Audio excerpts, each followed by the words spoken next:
So, last we left off, this group of adventurers who still need to decide a name started the final leg of their journey to the town of Hush in the search of an individual by the name of Grove Warden Whitefire, who you are assigned to deliver a crate to with contents that none of you know. On the road, you were ambushed by a group of thistlefolk, bandits, who were waiting for the perfect opportunity to attack you, but because of your might, because of your powers, and also because of the inspiring presence of a majestic Strixwolf mother, you managed to defeat all of your enemies and recover your goods. Some hours later, you made it to the vibrant, lively town of Hush. And as soon as you arrived, you encountered a lot of the people, a lot of the townsfolk living here. One of them making a certain Clank bard blush if they could. And eventually, you found, and actually I can do a little thing. I should have done this before. But we know that, oh, I cannot select it. Why does it not work when I want it to? Interesting. Okay. That's how it is. That's how it works with one. That's how it works. Ooh. So you know all of this, that's really cool. Right? So those are the Thistlefolk enemies that you defeated, and you arrived to the town of Hush right here. First, you encountered the Clank Halython 5s, with whom you had a very interesting conversation, especially you, Emily. And I didn't say anything. But it was the most interesting conversation. But it was interesting for you. Yes, and then you made it to the Cloven Tavern, which is basically a massive tree that divides the road in two parts, and the tavern is made of different levels that are built around the trunk of this tree. And in there, the tavern keeper introduced a very young kid by the name of Fidget, who is very eager to be with you and guide you in the direction of the Grove Warden Whitefire. In exchange, of course, of you telling them stories and things that you have seen in your lives as adventurers, both alone and as a group altogether.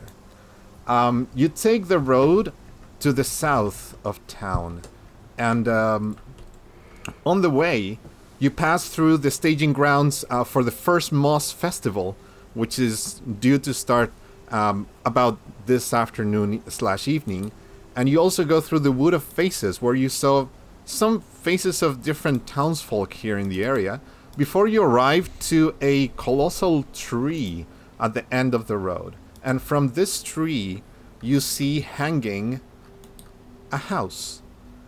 And that is where we finished. Now, you arrive here. At this time, let's say it is about what we would say is around 4:30 p.m. And you see this structure.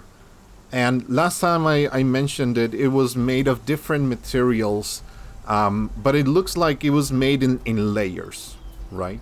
Although you cannot get a very good view from this angle, but it is a massive building hanging from a rope that is as thick as a person, and it's hanging from one of the branches of this tree. At this point, what would you like to do?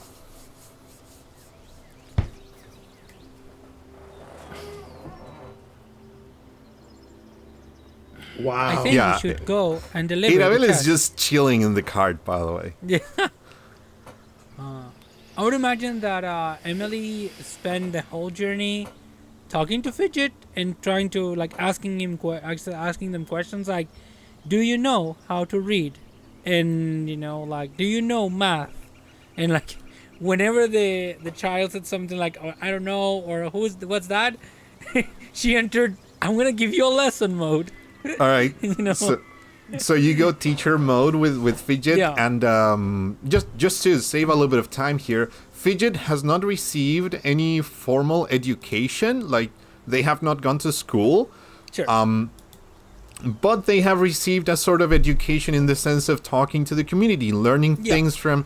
It's a very hands-on experience. What Fidget has had. So it's a mixture of learning by making, learning by doing, and also learning by putting themselves in different situations. Like, what would they do? And because of the lively atmosphere that you have in town, that is the reason why Fidget has a very easy time approaching you guys and talking to you and answering all of your questions if possible.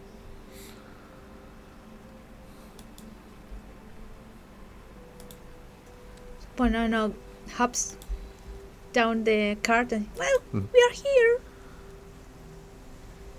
Sure looks like. How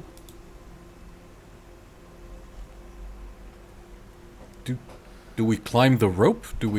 Is there a bell that we ring? You see Fidget walking up to the rope and starting to climb it, and then sliding down a little bit, like if it were a, one of those slides that you have at town square sometimes. I don't know. I haven't really talked to this person before. They don't really go to town very much because, well, I don't know. I think she's protecting like the town a lot from here, but I've never seen her leave, and I've never seen anyone come here like to going up. So I don't really know how it works. Is there like bell? You don't see a bell. Actually, if you zoom in the picture, and I hate to do this because I should give you descriptions, but basically what I have described is what you have. There is a rope that you can actually move the things you're not supposed to, but I'll let you do it anyway. That Don't was worry my about mistake. it. Sorry. But don't worry. That's actually more fun. Let's do that. Okay, that's actually more fun. Yeah, I'll let you play around with things. I was doing. But I was just zooming in. Sorry. Yeah, don't worry. say, I'll make yeah. it bigger for you anyway. Yeah. Thank you. So there it is. So Awesome. as for answers, no, you don't see a bell per se, but you do notice that there are windows that don't have glass, so they're open, and you see like little decorations and bubbles and things hanging from them. From Can I inside, consult- Can I consult my data banks and see whether I have any information how to deal with like beetle fairy people, pixies and stuff like that? Sure, yeah. Because I have the loreborn culture, I think. Back I Yeah, don't even know definitely. the name of things anymore. Yeah, I don't So- think this would require a roll, but because this is kind of like common knowledge, it really depends. There are some tribes of fairy people who are very open, and some others that are more reserved. Ponono, near your town, I can give you this information if Emily wants to share as well. Sure, But I'm repeating what you're saying in my clunky, slow voice. yeah. But it is known to you that there are some fairy people traveling around who also have their own communities that take care of the wild and the forest. Not immediately close to you, it takes a little bit of a trek, but they are definitely connected to your tribe as well. Oh, maybe it's a furry people. Have you seen them? I don't think we have. You know they can fly. They can what? I can fly, but not yet. Maybe later. With wings or magic. Yes. That explains how they get up there, but how do we... Well, I suppose we could call. Would that be... Just climb. You do it then. Climb. That is not safe. I can do that. I can do it. I can do it faster. Okay then. I'm going to go and lie down on the cart, like next to Eiravel, and go like, elbow on Eiravel and go, all right then, climb. I was just. Oh, fuck. Alright, okay. And You I'm said going to start climbing You the curse tree. yourself. Man, I love when players begin being dicks to one another. I just love it, dude. Are you climbing the tree then? Interesting. Yeah. Could you give me an agility roll, if you don't mind? Agility. Yes. Can I offer you an strength check? Because I do it with my muscles. Actually, let's do something. I will allow it, but you have to describe how you use your mighty, strong, thick muscles to make your way up the rope. The rope. How tall is it? Let's see. I haven't really thought of this, but let's say it's. And sorry to our American viewers who will probably not understand measurements. They always force their fucking system on us. That's true. Let's say it's about easily 35 meters high. No, just like 100 a feet. lot. Yeah. I'm going to just start like, all right, correct form. And like this is some climber shit. I'm start to look out for crevices and Okay. Yeah. and I don't know how to say it in English actually, like spots where I can safely put my hand on and start like lifting. And Yeah. if I see one that is really high, I'm going to just one arm it and start swinging to give a big jump. And use the strength of my torso and my grip to start climbing. Yeah, so and you using my feet engage. too. When you get You tired, engage it's your my core, turn. basically. Yeah, give me that roll. Let's see how it goes. Sure. I'm going to Imperials, it's over actually 100 feet. I'm going to use one of my experience here. Oh. Well done. I'm going to spend a hope to use never underestimate me. Yeah, Because that's true. you were looking down on me that I can do this. Yeah, and I'll give it to you because Cassian was being kind of a dick. So sure. No, Also, Cassian knows that he, Emily, and Ponono could not climb this tree. Wait, So when Eiravel was just going, go ahead, climb it. Yeah. In his mind was like, Squirrel. maybe you can climb it, we can't. We can't. No, under no circumstance. sure. I'm going to roll. I'll give him to him. I'll give it to him anyways. Yeah. By And the way, that's Cassian an is no 8, longer leaning back. Cassian is now ready to, in case they fall down, go in and heal them. and this is an 18 Exactly. with hope. 18 So I with regain my hope. Oh. So I start That's like really good. I don't know how this climber is, like Magnus something. Magnus? And it's just like, whoa, yeah. And I one arm it to look it down at Yeah. you. It's like, it's easy. You have to just do it. Yeah. At some point, you really feel like, oh, this would actually really be a good place to work out a little bit. Exercise, yeah. So here's how you feel it. First of all, this rope is actually really thick. You don't. It doesn't give you space to like put your whole arm around it, but it gives you enough to like grab from parts of the rope. It's really grippy. There are areas where you can definitely like get your fingers in to get a better grasp of it, and so that way you start climbing up and up. At a certain point, you see one of the tree branches coming to you, as if it were an arm, like if the tree wanted to take you down and bring you down. But instead, what it does is like whenever you have like a tiny possibility of failure, they just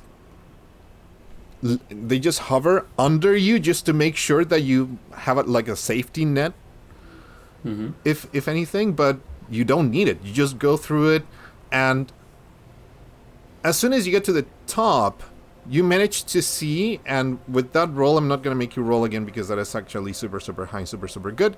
But you see that the rope actually splits up in different directions, and now you get a better view of the roof of this house. And it, again, made of a whole lot of different materials, but it looks like a really good cover, like a cone over all of the walls and layers of this house. And the rope splits up to connect to this roof in different areas, and you detect that, okay, so this rope is allowing this whole structure to not only hang but actually be stable, like and at a level. So it's not like it's shifting from one side to another. Like it's always stable no matter what. Even if some random weight dropped into the structure, it's still going to be stable, yeah. or it's still going to be stable because as you do it, the branches actually move and actually make it stable as well. So it's like a whole system. The tree itself is balancing everything, and the system with which the ropes are made kind of allows that balance to happen as well. So it's like a tandem action here. But right. You get there, and you manage to look down. There are branches here and there, and using all of your strength, you grip onto one of the branches. You start climbing down until you get to a door situation. It's kind of weird because it's not really like a door. There's no handle, but it's like a larger panel from through a person would go through. And let's say it's about an 8 feet tall panel. Wow, this place is huge. Like when I heard of like a ferry, I saw Small. the drawing, I thought like this is like a birdhouse. No. No, the tree is big and the place is big. Yeah. It is huge. This is definitely like a easily a 3-story house if you would put it in normal terms. In the air.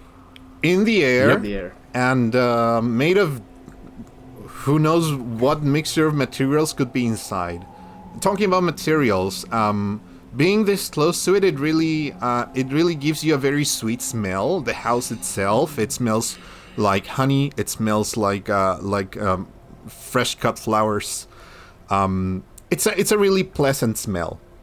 From the windows, you see a little bit of light coming from the inside, and also a little bit of noise, like pans or other utensils being tossed around or being moved around. Like there's someone inside. Before I knock on the door and try to get the attention of the people inside, I'm going to look down and shout, "All right, Nosaku, I'm waiting for you." Running up. You're running up? But before that, I want to know, does this tree get me some... does this tree give me a feeling similar to the sacred tree in another scale, or is If just it a were a regular baby. tree? If it were a baby of the sacred tree, definitely. Okay. The sacred tree, in a way, and this is, by the way, this is something that you can also invent as players, because the sacred tree is yours. But one thing that I'm going to rule is that it's massive. This tree, being colossal as it is, it would be basically less of a fraction of what the sacred tree actually is. It is so big that you can see it from a distance, and depending on the angle, you can even see it past mountain ranges. Like, it is incredibly big. There's no way to miss it. Gotcha. So You cannot see it from here, though.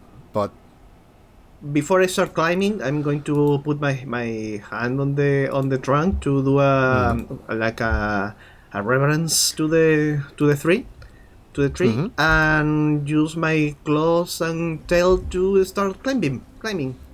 okay. Now, let me check your details here. Yep. Yeah, I don't think any of your experiences will Nope. apply here. It will be Yeah, I'm just sorry. my agility. Now, your agility is pretty good. Could you give me an agility roll? Yes, I can. Please don't ruin it. I ruin it. It's a 6, 2 and a 2. No. Critical With- success. It Oh. says... It's a critical You success rolled then? just as a critical. Yeah. Oh! Doubles are A critical. 2 and a... No way. They are critical. Yeah. If you it doesn't matter what you get on the die, like the number, if they are matched, that's a critical. A critical. Oh! So you gain 1 hope, you clear 1 stress if you have it, and you succeed. Yeah. So, as you Eiravel call down Nosaku, you see him putting his forehead against the bark of the tree, and what happens? It's like I'm asking for permission to do this. Yeah, and the tree listens. As you run up the rope, which is not a very difficult thing to do, because the rope allows you to do it. Imagine it's like the size of a one-person bridge, right? Like that's the width. So it's not difficult. The difficult part is, if you're not a friend, the branches will bring you down. Right? So what ends up happening is that the branches try to take you down, and you use that opportunity to use those as platforms to jump from one to another. And in that way, you don't even use the rope; you use the branches to go up to Eiravel.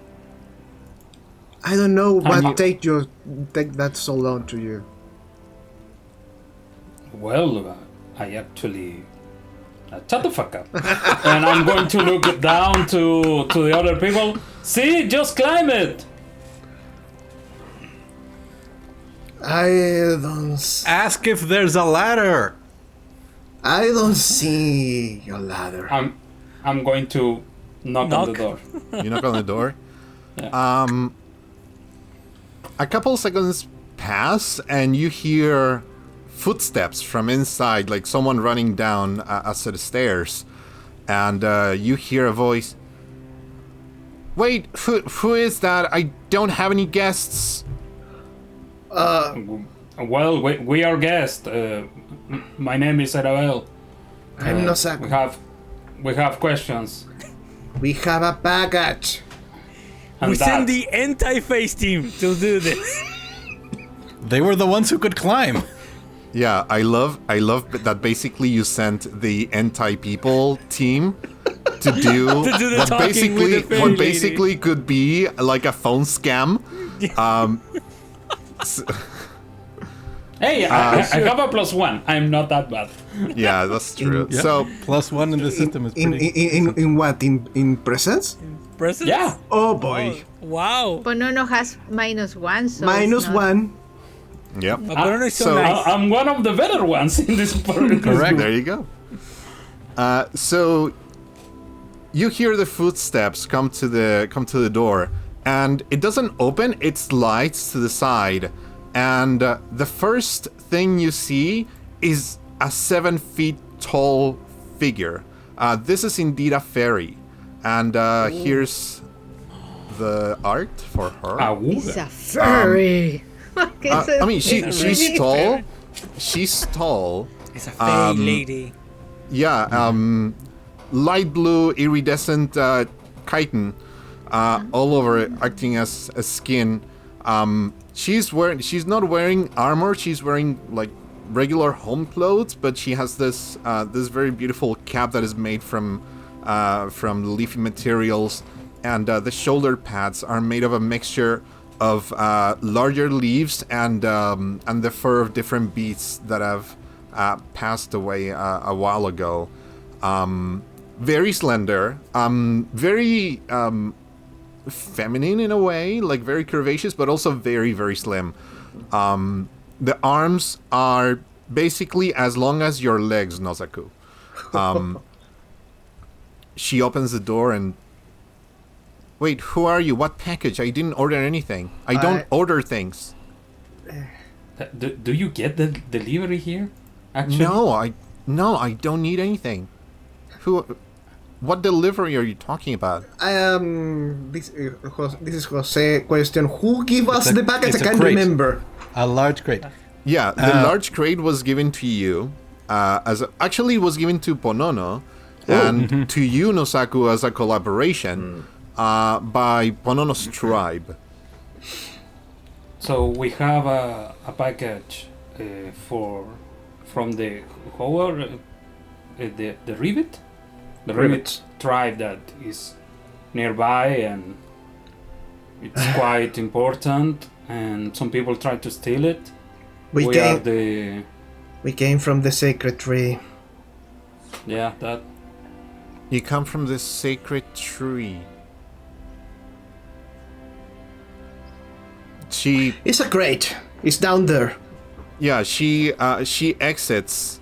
And she looks down and she sees Cassian waving and pointing at the crate and the both of you. Ponono. All right. Sure. Give me a second. Do you want to stay here in the balcony or do you prefer the robe? I guess no. Actually, you better stay here in the balcony. Way down a little bit. She slides the door back. She doesn't allow you to enter. But there's a tiny balcony where you can stay. And after a little bit, you feel the house moves up and down, like if something unlocked it. And from the bottom, you see how the house begins to slide down, and as it does, the different panels and layers and walls of this place begin to unfold. It's very interesting. It's like if it were a flower blossoming.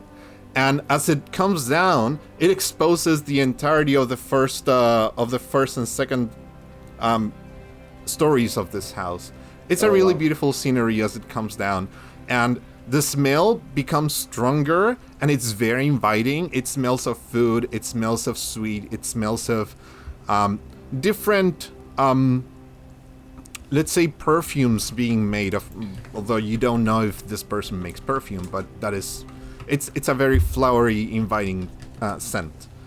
And as she comes down, opening her home to you, you, Cassian, Ponono, and Emily see her figure as well. It's a little bit imposing. And in the middle of the trek down, she jumps down and opens her wings, and they're translucent, kind of iridescent as well, so they refract the light in a very interesting, beautiful way. It really looks like rainbows going through her wings as she begins to float down, or dive down.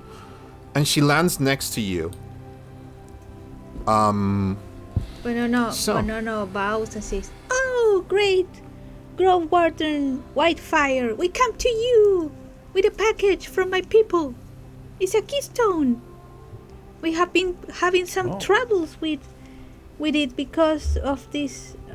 I don't know if you have heard the Faceless." A keystone. Bold little beauty, bedecked with thee, nature forswears antiquity. It is our great pleasure to meet you, Grove Warden, and yes, we bring this to thee. Through many dangers and untold perils, we have brought it here. The 5 of us. I mean, it wasn't easy, but it was fun. So you're coming from the sacred tree. Yes. Yes. And you are a Ribbet and a Dracona working together. She's trying to add up things in her head, but she can't really quite do it. Yes. Do you open the crate for her, or do you keep it like that? Do we ask her, allow like, to? Would you like us to open it, or do you want to transport it up into your home? Which is amazing, by the way. Eiravel is just sitting in her balcony, like, just, I did my thing. Yeah. Actually, there's a tiny chair that you can sit on, if you wanna. No, like against the wall in the floor. I don't care. Unlock it for me, please. I would like to see this first. If this is not what I think it is, You'd better not be here. Why? Oh, You have a key. There's a simple lock. open it. Show it to her. She opens it a little bit, and she immediately closes it.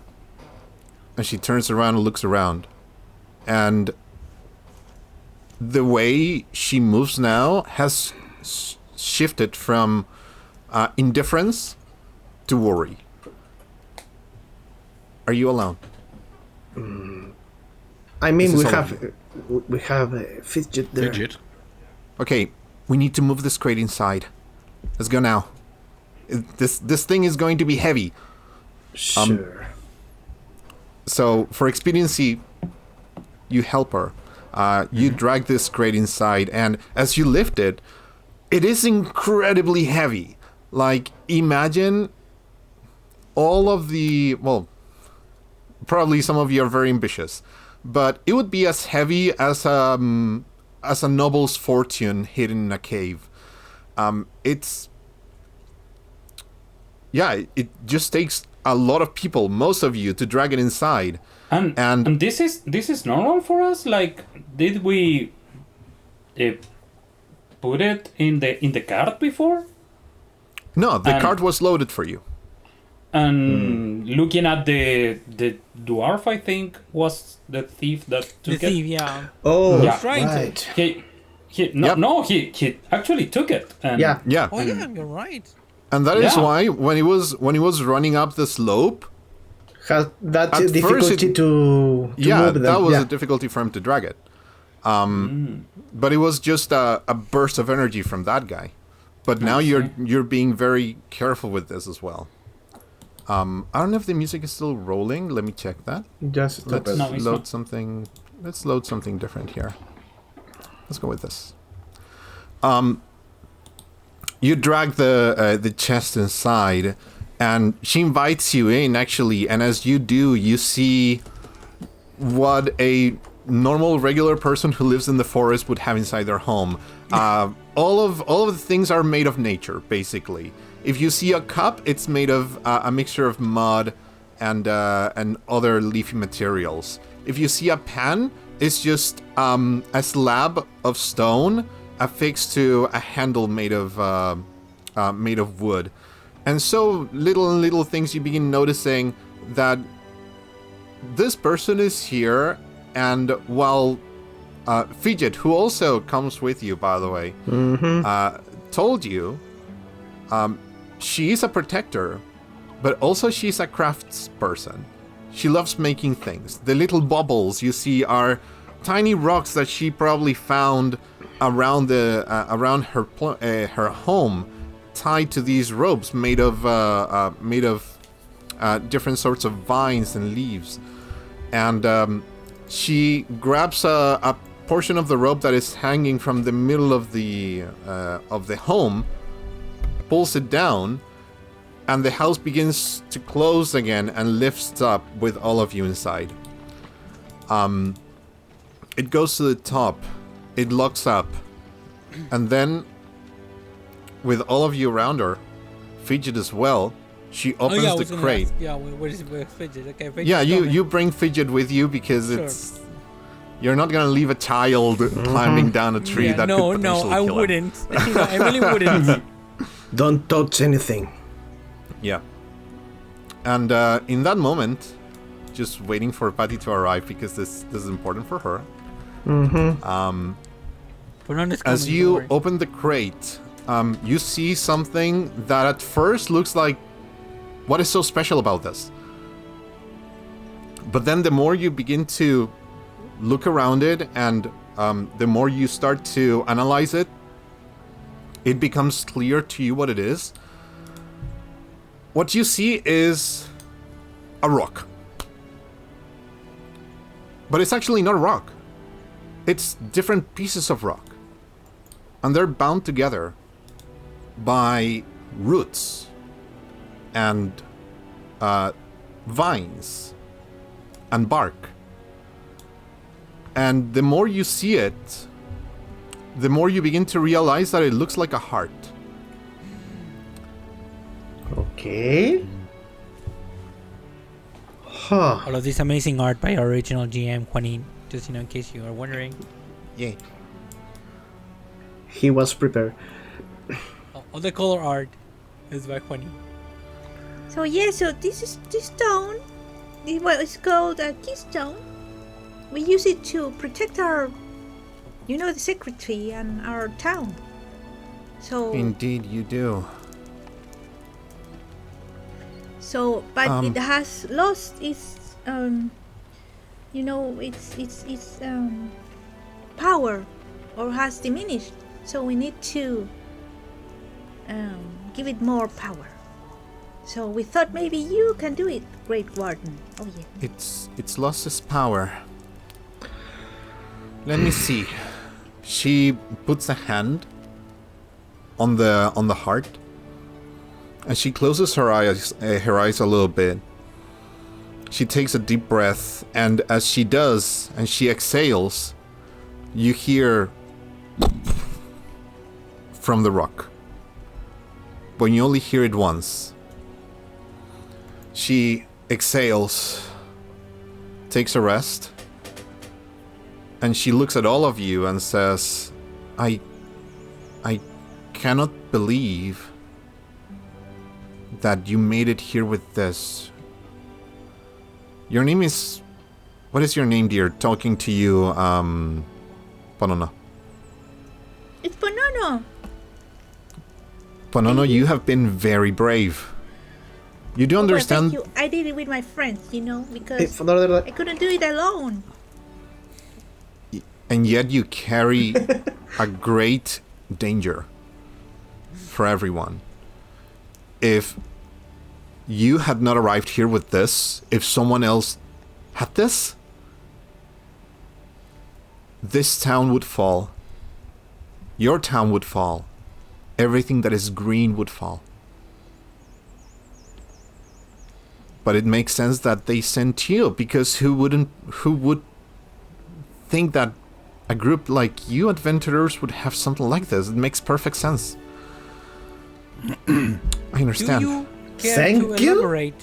What do you mean about the towns falling? What you see here, my dear Clank, is a wild heart.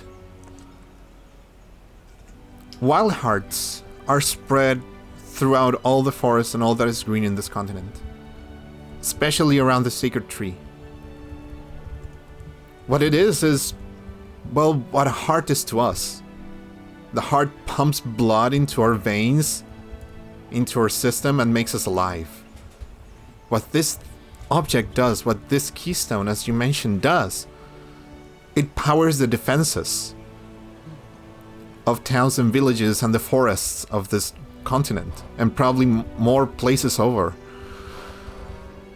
So if someone would have this, or if it fell in the wrong hands, they would understand that there's a weak point, and they would take it. Oh boy. What is strange to me is that this is not supposed to be like this. It's supposed to be more alive.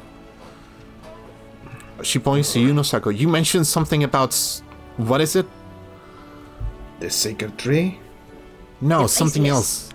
The faceless? What is that? Taku. These body snatchers, these skin The changers, one, this. yeah. Let me And then let me speak. Oh, if you want, you can tell. I don't know. No, Not go opposed. ahead. No, you want to. If you want to tell. no, go ahead. Cassian, you want to tell? I don't know what's happening. Just tell it. Get on with it! Get on with it! Oh boy.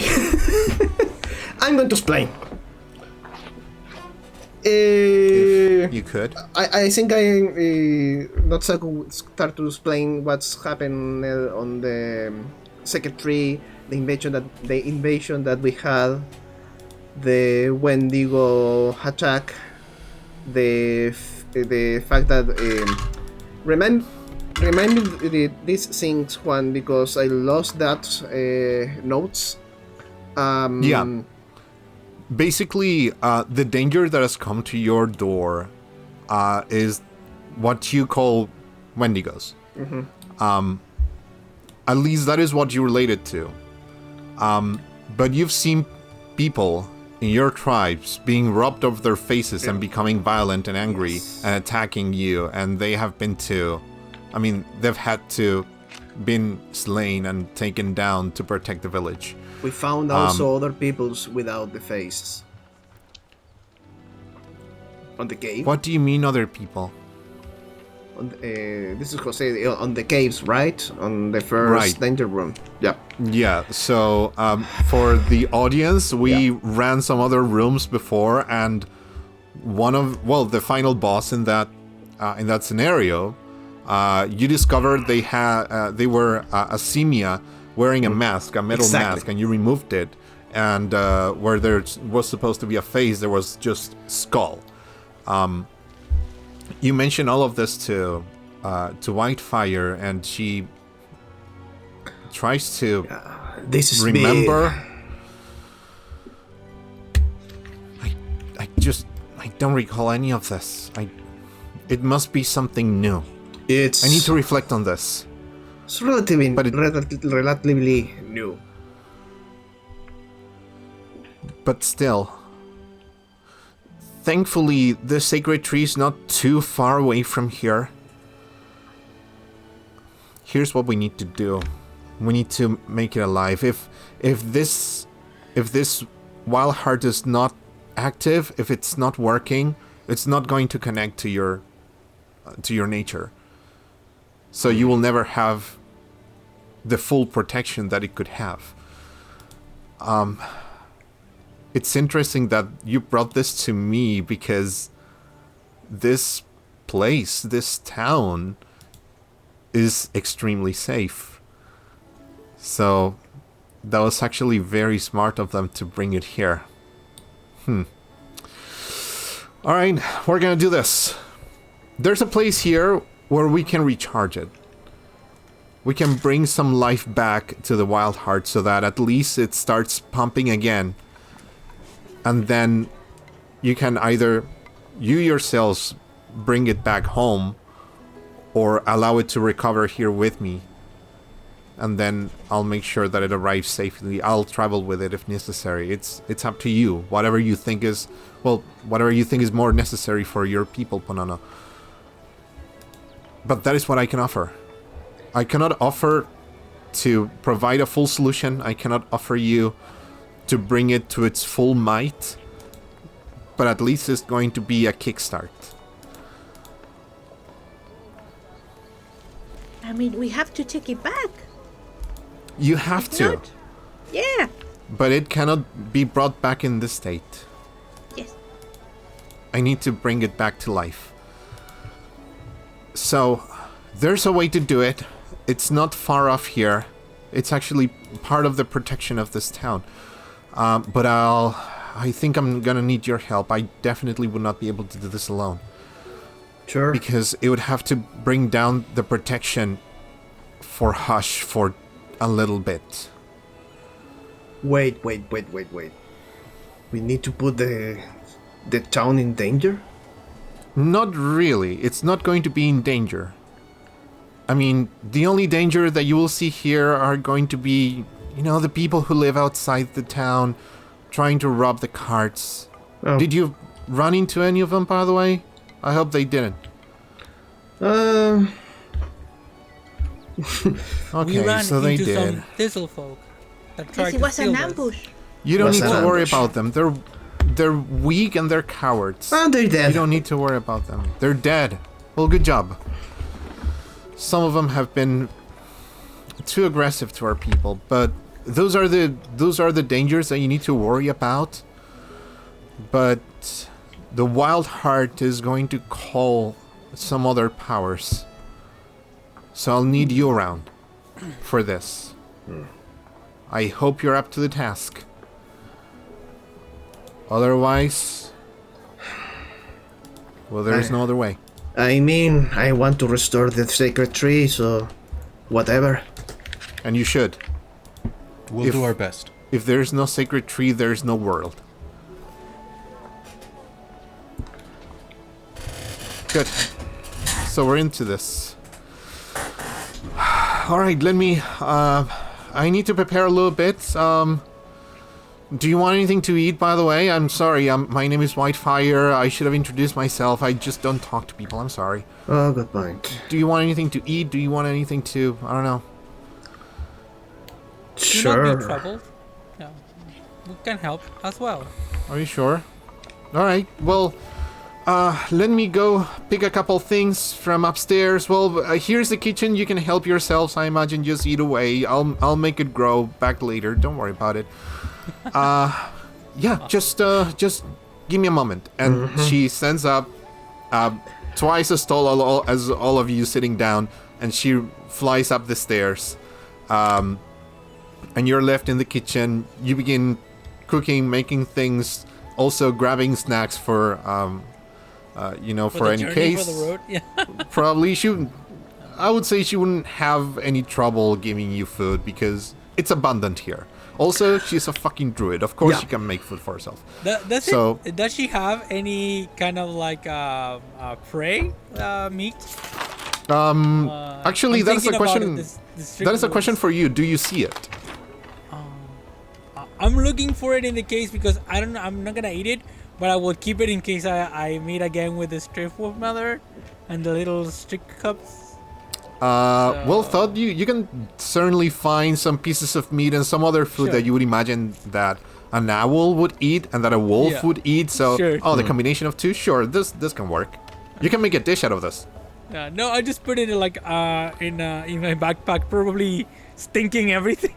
Like raw meat. For sure. But it's okay. It doesn't matter. Like it's just because I'm always now thinking about Strix's mother and the Striftwolf mother and the little Strix cubs. Yeah, as you do, you begin looking carefully as Emily would do, very organized. Trying to put everything where it belongs and keeping everything under control. And at the same time, from upstairs, you hear things being thrown around. At some point, there's a pan that bounces down the stairs from the 3rd level, so you would imagine what kind of trip it took. And eventually, Whitefire flies down with a couple of tomes in her hands. And, alright. Did you grab everything you need? I mean, I have a lot of things here that you could eat on the way. It's going to take a little bit of time, but you have a cart. It's not going to be difficult. So we need to go north. There's a hidden path that we can take. I know the way, so you don't need to worry about it. But we need to do it as soon as possible. Do we need to be prepared for ambushes, or will be secure?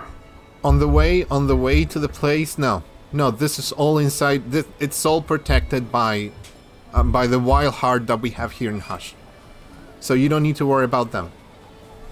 And you recall as you entered town, you felt like all of your troubles were taken away. That's part of the effect of the Wildheart. Oh. Okay. So, you grab everything you can, and she also provides you with. Actually, is there anything that you would ask Whitefire to provide? Where is Fidget? Fidget is. That's a very good point. Fidget has been basically running around the house, looking at pictures that are hanging on the walls, looking at books and the titles, and looking at different utensils and grabbing sticks. Don't touch that. Don't be... well, actually... Yeah, that one, Fidget, you cannot touch. I'm sorry. But I really want to... And for a second, it feels like there's going to be a meltdown, and then Fidget begins to do breathing exercises. And they calm down a little bit. But I'm gonna say that after Emily takes care of like the meat and does the the Tetris thing with her shit, then she starts trailing Fidget, and be like, like the nanny, basically picking up all of the toys and putting everything back in place. Just, Yeah. like, So you grab them by the waist and bring them down when they start Sure. climbing the exactly, furniture and etc. Yeah. and explaining it and being infinitely patient. Because Yeah. And it's not like Fidget is a bad kid. no, It's just that they pay attention to you for like 10 seconds and they stay in their place and Yeah. then they start looking around and they find something interesting. It's like they disappear. Too much energy. Yeah, it's a lot of energy for a tiny person. So that is what happens with them. Notsaku will say will just say we have just like one kid. It's not just enough. Thinking of Ponono. Wait, do you say this? Yep. All right. She's Hey! more mature than you. That's right. Thank you. For now. For now, what does it mean? Let me be.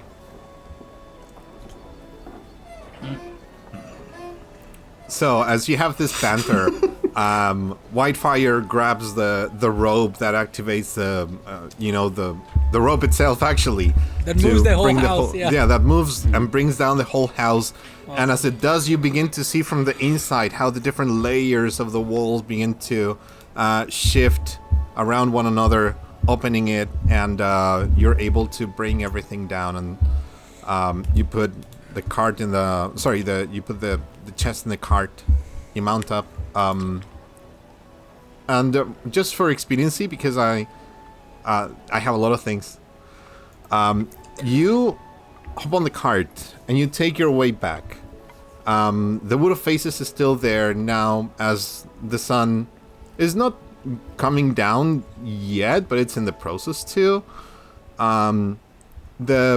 The light hits the faces in a very interesting way, in the sense that, again, it's not scary. It's not creepy. It's actually it makes you feel at home. It makes you feel like, oh, these are people watching us in a good way. Like they want us to be protected.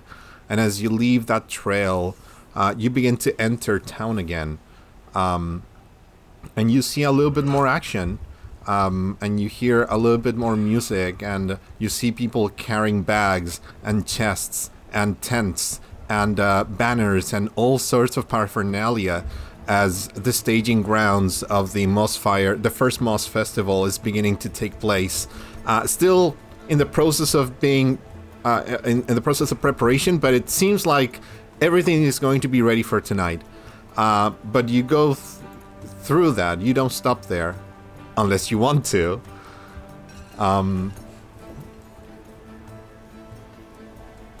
What? We can't right now. I'm chilling. At that point, Fidget is going to point at a person in the crowd, and you see a dwarf woman who you actually saw in the tavern. Drinking beer, and she's a very old dwarven woman. She has like a very nice, well taken care of beard, and it's interesting because she's very short and she's very old, but she's carrying 2 massive kegs of beer, one of each side of the one of each shoulder, and just like nothing, like ha ha ha ha. And she looks very, very energetic walking around. And Fidget points to her and calls the name, Lausa, how are you? I haven't seen you forever. And they climb down and they run in their direction. Okay, I'll see you guys around. I think this is important, but I really want to take care of this. I really want to talk to Lausa, so I'll see you later. Goodbye. Take care. have fun. Are you coming back, though? Are you coming back for this? Tell me you're coming back for this, because it's really cool. Sure. We will return if we can. Alright, promise? If not, you are a very good child.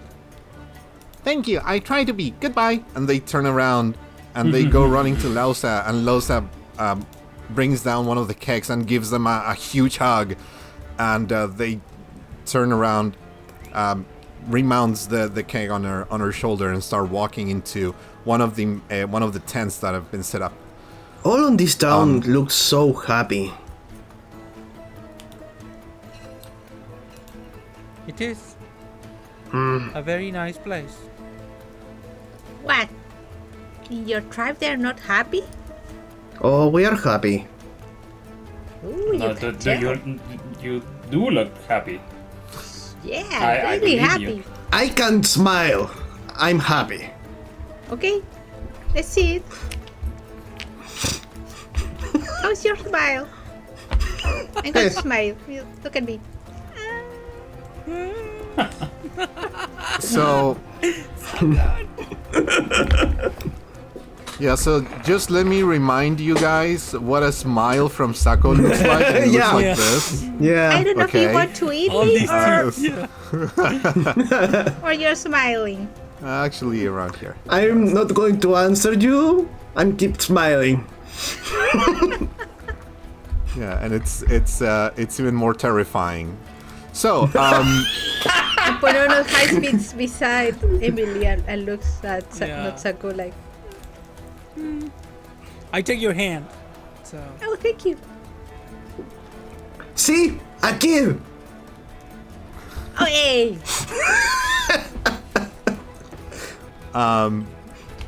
through all of this banter, Whitefire is looking around, trying to be, inconspicuous about this whole situation. And I don't know, who is actually driving the cart? Cassian, would you be doing that, or would you have passed the reins to someone else?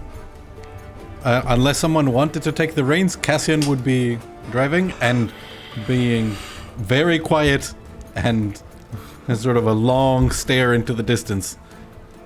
Wait, someone, the town people, they see Whitefire. Is strange to see her, or Is there any reaction from the Yeah. people Oh. when they save the Grove Warden?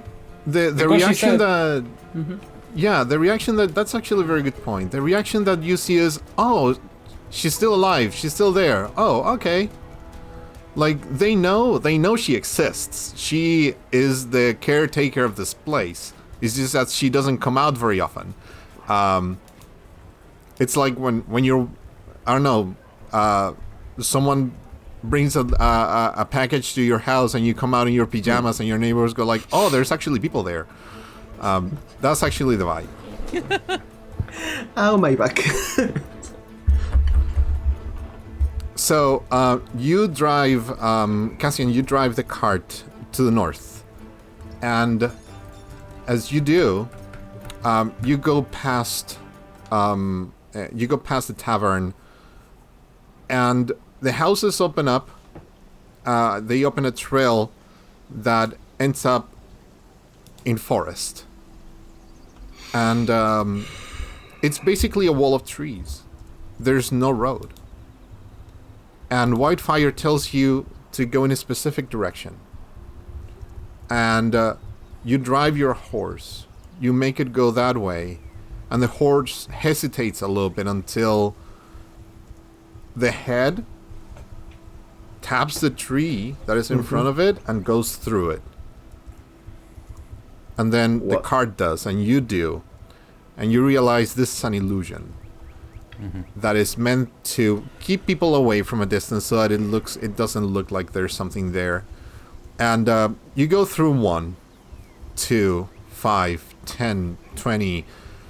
It takes you the better part of an hour. And she guides through in a sneaking path that is hidden to the naked eye, but only she knows by memory.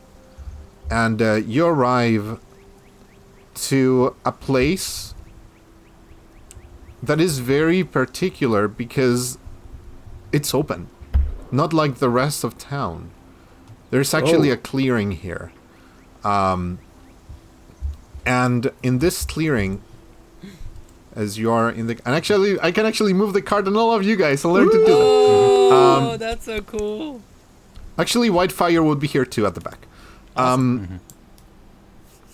So you arrive here, and it's beginning to the light is beginning to dim a little bit. It's beginning to be dusk. Dusk? Is that correct? Yeah.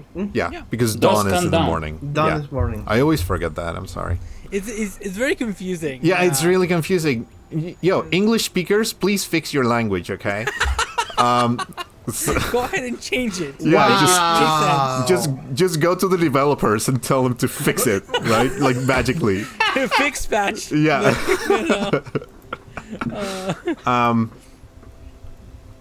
You arrive here and you bring down the crate.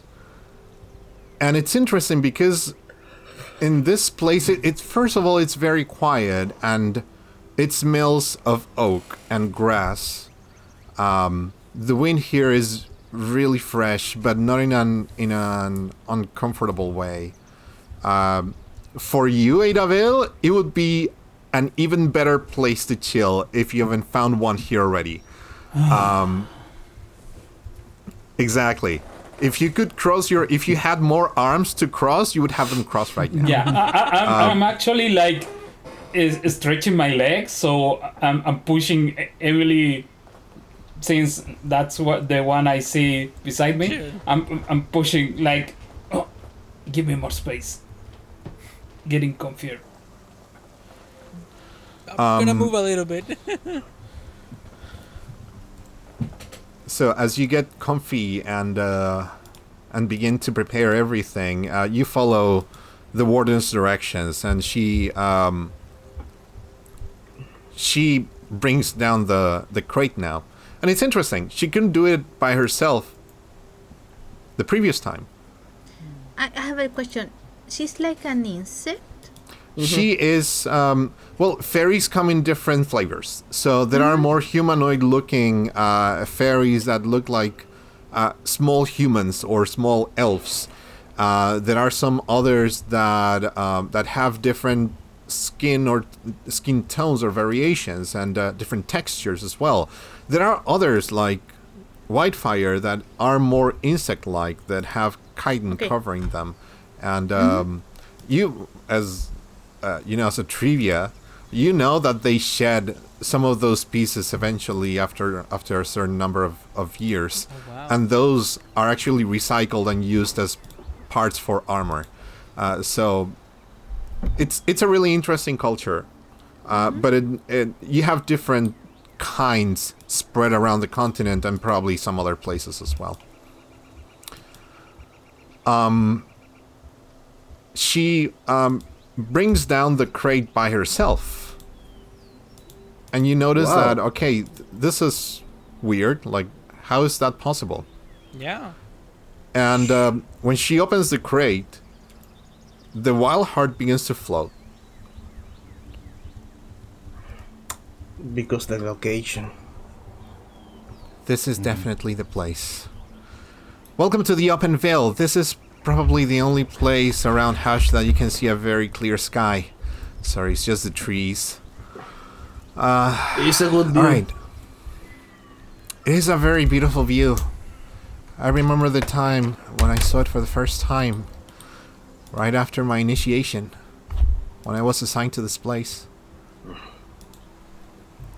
You grow to love it.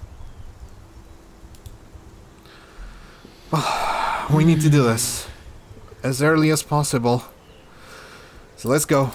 She grabs the Wildheart, and instead of pushing it, she directs it. And the Wildheart just floats. And you see the vines and the bark, and their colors become more alive. But it's still not beating. There's a platform here in the middle where Whitefire places the Wildheart. And actually, I do have a token for this. Do I? I don't know. Props. You have? Yes, I do. It's not that massive, but it's the same illustration just for decorative purposes. While wearing that, I take out like a doll made of like stick and and branches like this size, and I give it to Notsaku, and you can tell that it's like a trinket that I carry always, and I give it to you. This is very special. This is very special for me. Yes. Keep it safe. It will. Well, I've seen you, fall and have some damage in combat, so it would help you out. So keep it safe and give it to me. Going to Because return I to. smell danger. So keep it with you, please. Sure. I'm going to give you back after this. You don't trust me. I trust you, but I've seen you like I'm not saying you're not strong and big and whatever, but damage and wounds and stuff. And You won't So- never let me lie that down, right? yeah, so keep my toe, please. Thank you. I'm grabbing it. What did you give me, Patty? It's a rune word. It's like it. If you take damage, when the holder of the word takes damage, they can spend hope to reduce it by 1d8. Oh, cool. That's really good. That's really good. That's massive for Nosaku. That's really Yep. The director, I don't know. Yes, sir. GM, good. Yes, sir. I need help getting out of the cart. I will I get you can't. out of the We're card. I'll currently give you. Don't worry. I'll give you freedom. Not like Matthew Colville when they make tests.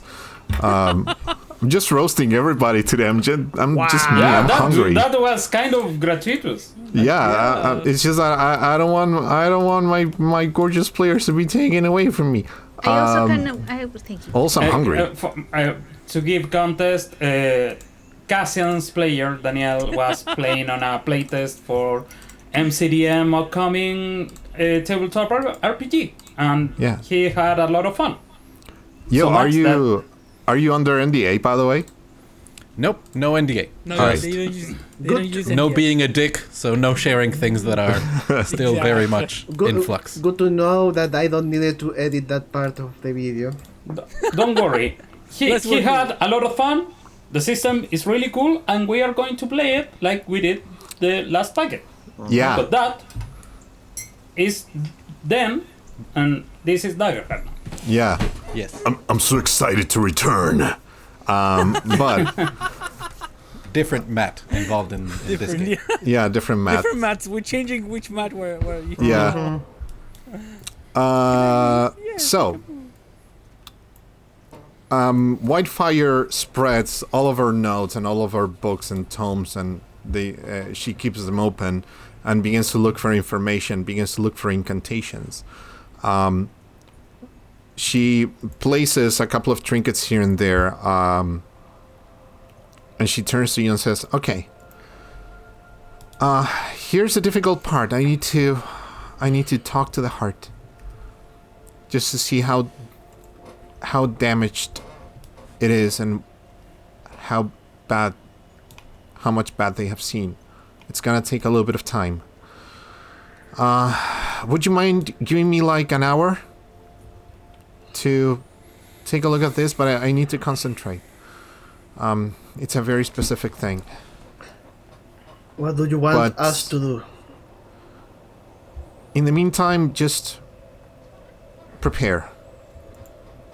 When I tell you to, it may get difficult." And she looks up, and you see the light begins to fade a little bit from the sky. Where do you think the threats are going to come? She points at all of the spaces in the trees that are around you. Well, from here, there, I don't know. And they are going to try to get to the heart. Or me, All right. probably. I'm going to I- place myself there. Okay. I am Okay, so just for spoilers a little bit, there's another map. But just remember your position. Or actually, no, you can place yourselves right now, and I can copy paste it. That's true. Correct. So, You go. I'm going to turn into beast form, okay. preparing for problems. Okay. For pack predator, like a pack predator. my coyote form. Okay.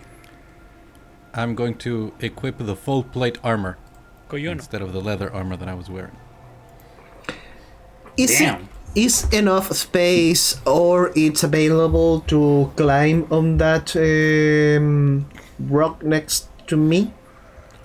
Definitely yes. It's This one. No, this one. Yeah, all of them. It's interesting because they look like rocks from this angle, but they're actually like spires. They go up, like if they were like towers that were naturally made. They're not very tall though. They're very climbable. So I don't know. Let's say 20 feet high. Gotcha. But it's not difficult to climb anyway. So you can definitely, if you want to position yourself up there, I'm going not a problem at all. You can take your time. I'm going to prepare and be like a sniper from here.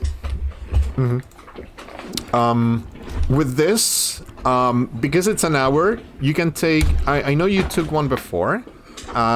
If you want to prepare, you can take a short rest now. And do things that you think may be necessary. Does it count like a short rest? It is a short rest, yeah. So, If you decide to take it. Yeah, I don't think I'm going to take it. You can take only 2 short rests? 3. 3, yeah.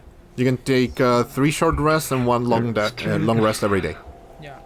So I think as Emily, I'm going to take it because you notice now that Emily is very worse for wear, but she kept silent when Cassian was spreading around, healing and everything, or I think Eiravel was doing that too in the last short rest because she has a death wish. So, but now she's like getting ready for this. So, actually I have 3 armor slots used and my I have 2 HP marked. So I'm going to, and I have the Clank thing that when I take a short rest, I can substitute a long rest move for one of my short rest moves. So I'm gonna give it I think I want to recover like probably my armor, all of my armor. Probably. Yeah, so you want to repair all of your armor? Yeah, repair all armor because Okay. otherwise you repair how much? 24. No. Yeah. All of my armor, and I'm gonna recover 10 to my wounds, and I'm gonna recover 1d4 hit points. All right. So I'm gonna And how many? roll- Well, let's see how you roll, and then Yeah, I'm gonna roll the. Actually, there's a dice roller here. Let me see if you can see it. D4. Roll. Yeah, that's gonna be a 1. I'm One. sorry. So bad. Okay, but I recovered 1. I have only one. Only Yeah, one. yeah. You bring 1 down, so that's totally fine. And I'm gonna. I'll help you. I'll help you recover wounds as well during the short rest. Thank you. So that means I roll another d4, but that doesn't matter what you roll because Yeah. it's So now you're back to full. it's another. Thank you. And actually, probably you have to. I don't know how you imagine Cassian doing this, but Emily's wounds are like more like the wood being split apart, you know, like and the design and like the materials. It's like, you know, putting things together, like maybe hammering a little bit here and there, just, you know, like patching things up, and all that. So yeah. That's about it. You notice as you do, there's a tiny tone of green to some of your wounds as they begin to heal. And that hasn't happened to you before, so you assume it's because of this place. But that's definitely your magic and your efforts. It's just nature giving you a little bit of an easier hand. I think if you're up for it with Emily, we could prepare as we're patching up Yes. your wounds. That one. And it would be Cassian would go. When it became clear that we were at Fate of the World level mission, I felt slightly underqualified. I would say. But we are the ones who are here, and we've succeeded thus far. And like I point at my armor and at your regenerating wounds and go, we'll be ready. By the way, thank you for accompanying me on this mission. That was really inspiring. And do not be troubled, no Saku. We're all doing this because of greatness. A great poet once said, "Be not afraid of greatness. Some are born great, some achieve greatness, and some have greatness thrust upon them." I think there's a double entendre there, but I don't understand it. What?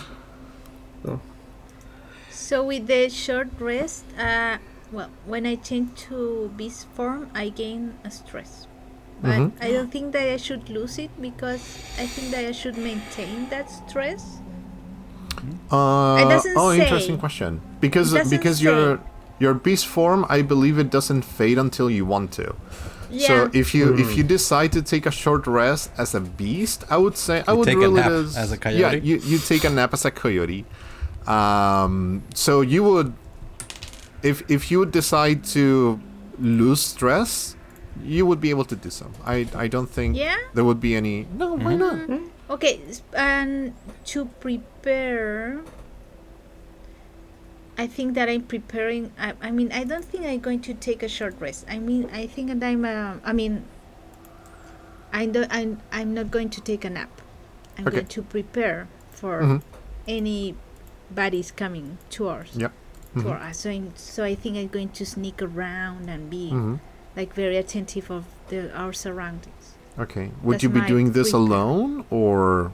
I mean, I think that with not Sagu, Well, sure, if you want. I'm going to give you some yips and Yeah. some little like scratches or stuff to tell you where I am. And if I think that maybe with not Saku we have our animal noises that he can tell that danger is coming or something like that. But you need me to get down to accompany you? No, I mean, I think that you can tell that Okay. I'm prowling around. Yeah, And I I'm understand. giving you like some signals, like everything is okay. I'm I understand. here. Yeah. So Okay, I'll be aware of that on my spot. Okay. Natsaku is going to be looking out around the space, keeping the lowest profile possible. It's a top spot, so maybe it will be a target, but it's better that's to get a better view for. Yeah. So if you're preparing together, you may each take 2 hope instead of 1. Ooh. I can't get any more hope. Thank you, Cassian. Yeah. You're cashed out. Yeah. Anyone else who would like to do anything special to prepare or tend to their wounds? There's still a couple of things that I want to resolve in this moment before we continue. I'm Go. good. I'm not taking the rest, so I'm just. Okay. I'm At fine. this point, if you're all ready, mechanically, I mean, because we're still in the process, the sun begins to come down. And world building question for all of you. When you look up in the sky, what do you see? And this is something that you can all agree together. Also, thank you, Diego, for putting that idea in my head. Diego! Yeah. Yeah, Diego was like, hey, do you remember the calendar? And I was like, what? We have a calendar, we have... Okay, I don't want to say anything, but what do you see in the sky? As the universe begins to unravel. An eclipse. Ooh. because it's always an eclipse. Because it's always, I was gonna say like, that's okay, you know. Makes sense. With a clear sky? It's a completely Well, it's getting clear dark, sky. yeah. And we are the fate of the world kind of threat, so it's fitting. So that means we have one sun and one moon at least. Although if they line up enough, there can be more. I think definitely stars, although they may be less visible depending on what kind of an eclipse it is. In this situation, I would lean on lunar eclipse rather than solar. Yeah. In that case, we can see more stars. Yeah. Yeah. I was gonna say, yeah, the stars probably look like they're very close, like almost you can reach out and touch them. I suppose that Dotsaku will recognize some known constellation to navigation. Yeah, it's the same with Ponono. She will look at the sky and gather where we're standing for the position. Maybe I don't know if they're planets, but whatever. Tell in what season we're standing. And we have the different name for the same constellation. Another thing that we are going to be caring about. The plot thickens. But I love it. I love this. It's a stick. You mentioned that there are There's you a can fish see in the pond. What are you It's a talking about? stick. There's a fish and a pond. Where's the stick?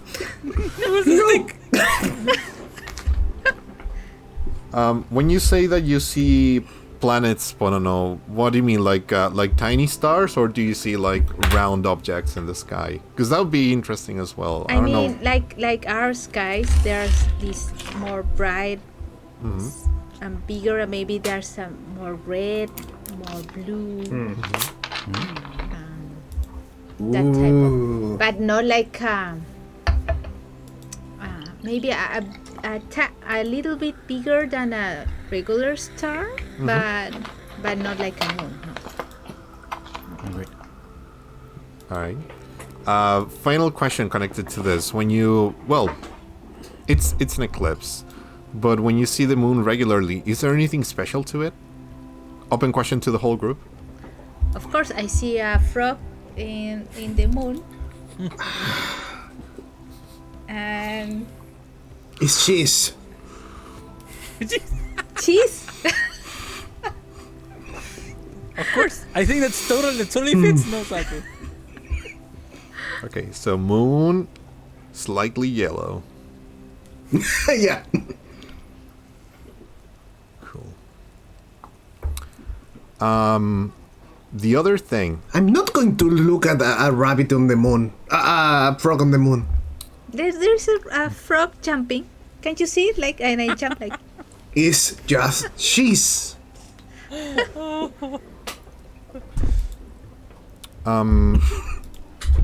Cassian, as you help Emily and begin to do your meditation before you know, because every time you know there's going to be a conflict, you take your time to reflect upon your life and the promises you've made. In the middle of all of this, there's a moment of silence around you. And in that moment, the voice of someone familiar to you whispers into your head, but it doesn't go into your ears. It sounds like it's from the middle of your head, but you feel it right inside your chest. And very faintly, if it weren't you, you wouldn't be able to hear or feel this. But you hear a voice call your name. Cassian.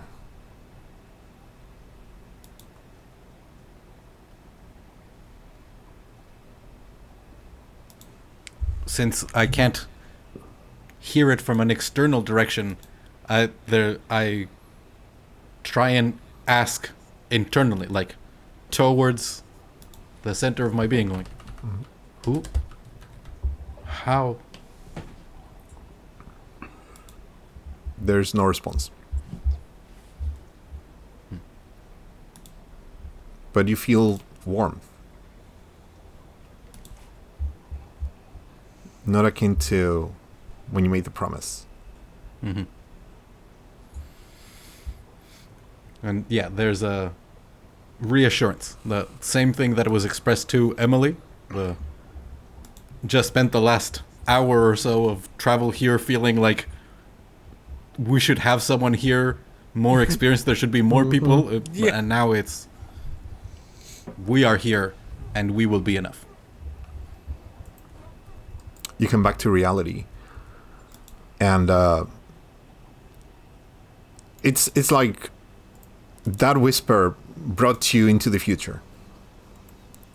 You see Whitefire touching slightly the Wildheart, her eyes closed, and the sun begins to set.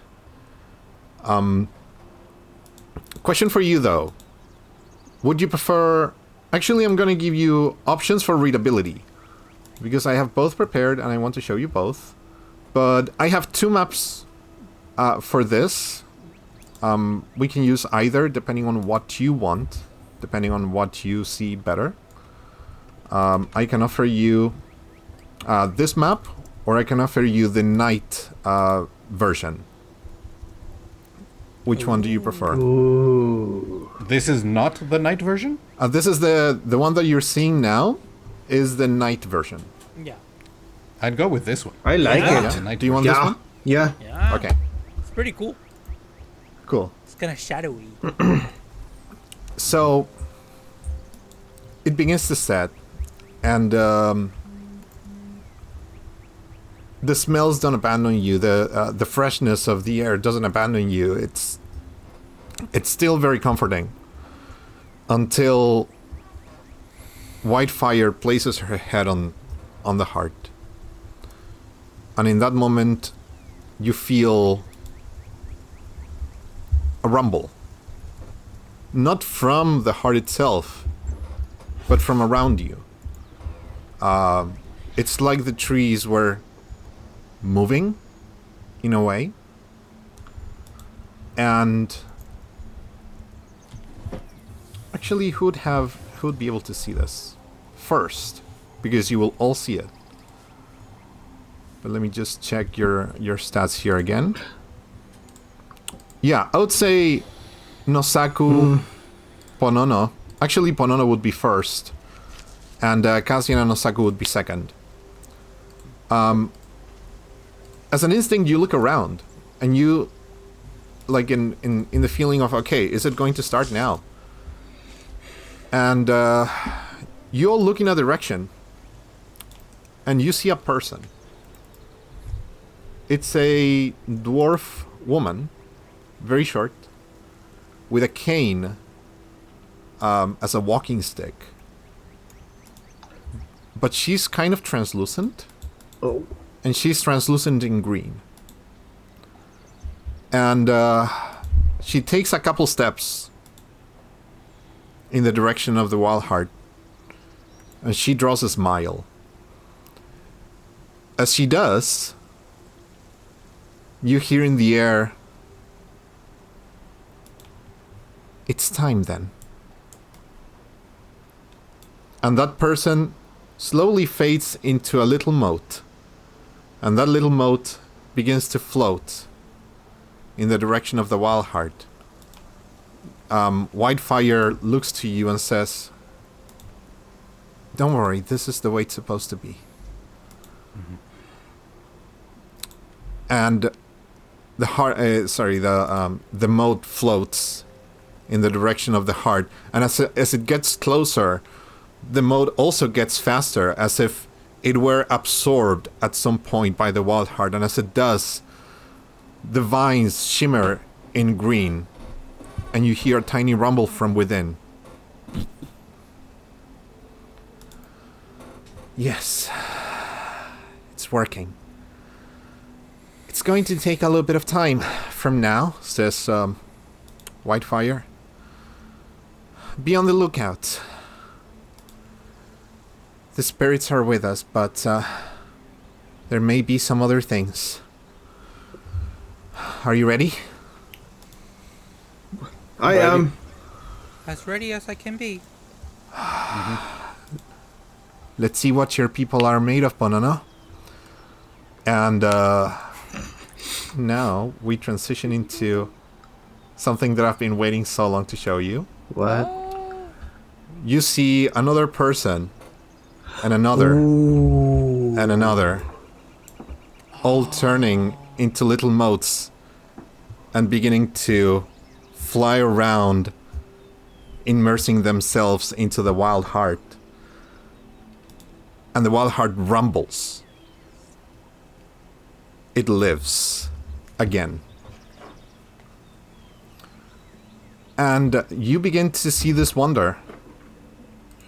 I pasted you in the completely different place, but don't worry, I'll take care of this. Actually, I shouldn't erase this. Let's do this instead. Yes, that is correct. You were placed around here if I'm not incorrect. Right? Yeah. Okay, good. So, you look at this scene, and it's beautiful, it's refreshing. Ponono, you feel the energy here. You see people of different ancestries and different faces, all of them smiling, like offering themselves to the restoration of this. And it's not only people, there's animals. You see another Strix wolf over there. You see... I forgot the names of the animals, I'm sorry. Anxiety attack. There we go. You see a foxbat flying around and darting into it. From the other corner, a tiger elk, a lemur toad, and sure, a cat dog. All of them coming together into the Wildheart to revive it. And then, right behind you, Emily, there's another rumble, but from the earth. As...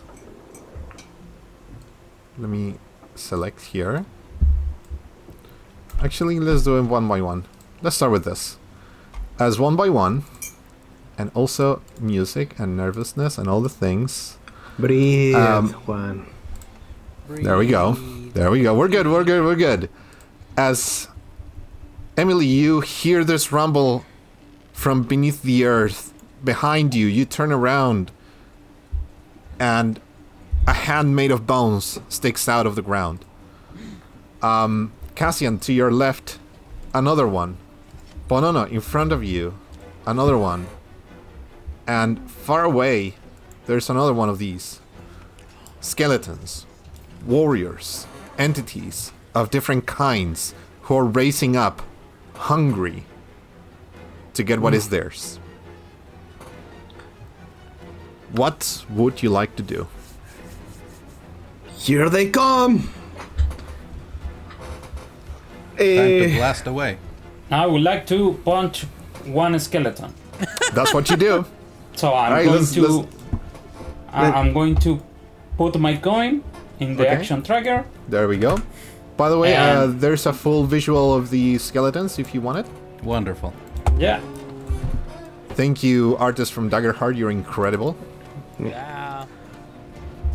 And I'm going to attack against the skeleton. All right, give me an attack. Actually, I should have some papers for this. There we go. Wow. 15 with hope. 15 with hope. That definitely hits. Give me some damage. Is this the final battle? What do you think? It's the beginning of it. All right. We started yeah, a fight! I'm going to hold off in with my 10 damage. 10 damage. Sure. This is magical damage. I don't know if that counts for something. In this case, it doesn't really make a difference. As actually, where do you go with your punch to destroy this skeleton? Like, I'm going to just rush in and I'm going to land 2 body blows to the rib cage of these skeleton warriors. Okay.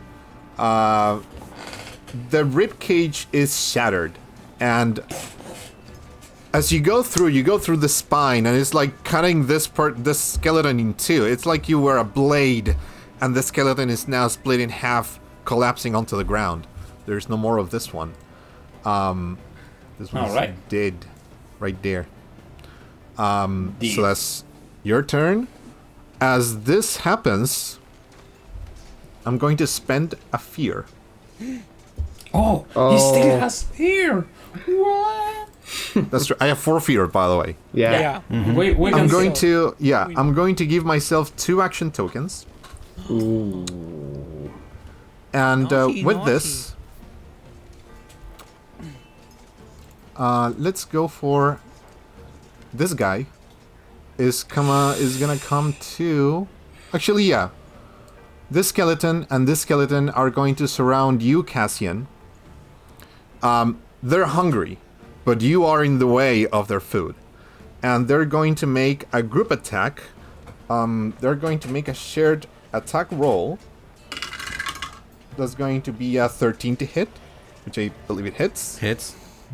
Okay. And they're going to deal 8 damage to you. I'm going to take 1 armor slot and take no damage. Okay. that full plate. Ding. And this other skeleton is going to spend another action point, and they're going to go for Whitefire. What happens? Whitefire turns her head a little bit, and she lifts up, and you see a shield made of vines appear out of nowhere, blocking the attack. Alright. This is going to be a little bit difficult, apparently. Keep them away from me. I cannot concentrate if they're near. And that is going to be what happens so far. Next, whoever wants to go can go. I go. Okay. So adding my token here on the green one, to the, I see the numbers on the name of the skeleton, so that will be easier to identify. Yes, please them. let me know which one. Yeah. So on the skeleton 3, I'm going to point with my short bow and cast Vicious Entangle. Nice. Rolling. It's 15, 4 and a 9 with fear. With fear. Thank Yeah. you for that. Sorry. That's alright. So it's one target. Yeah. It restrains them, and you yeah. deal 1d8.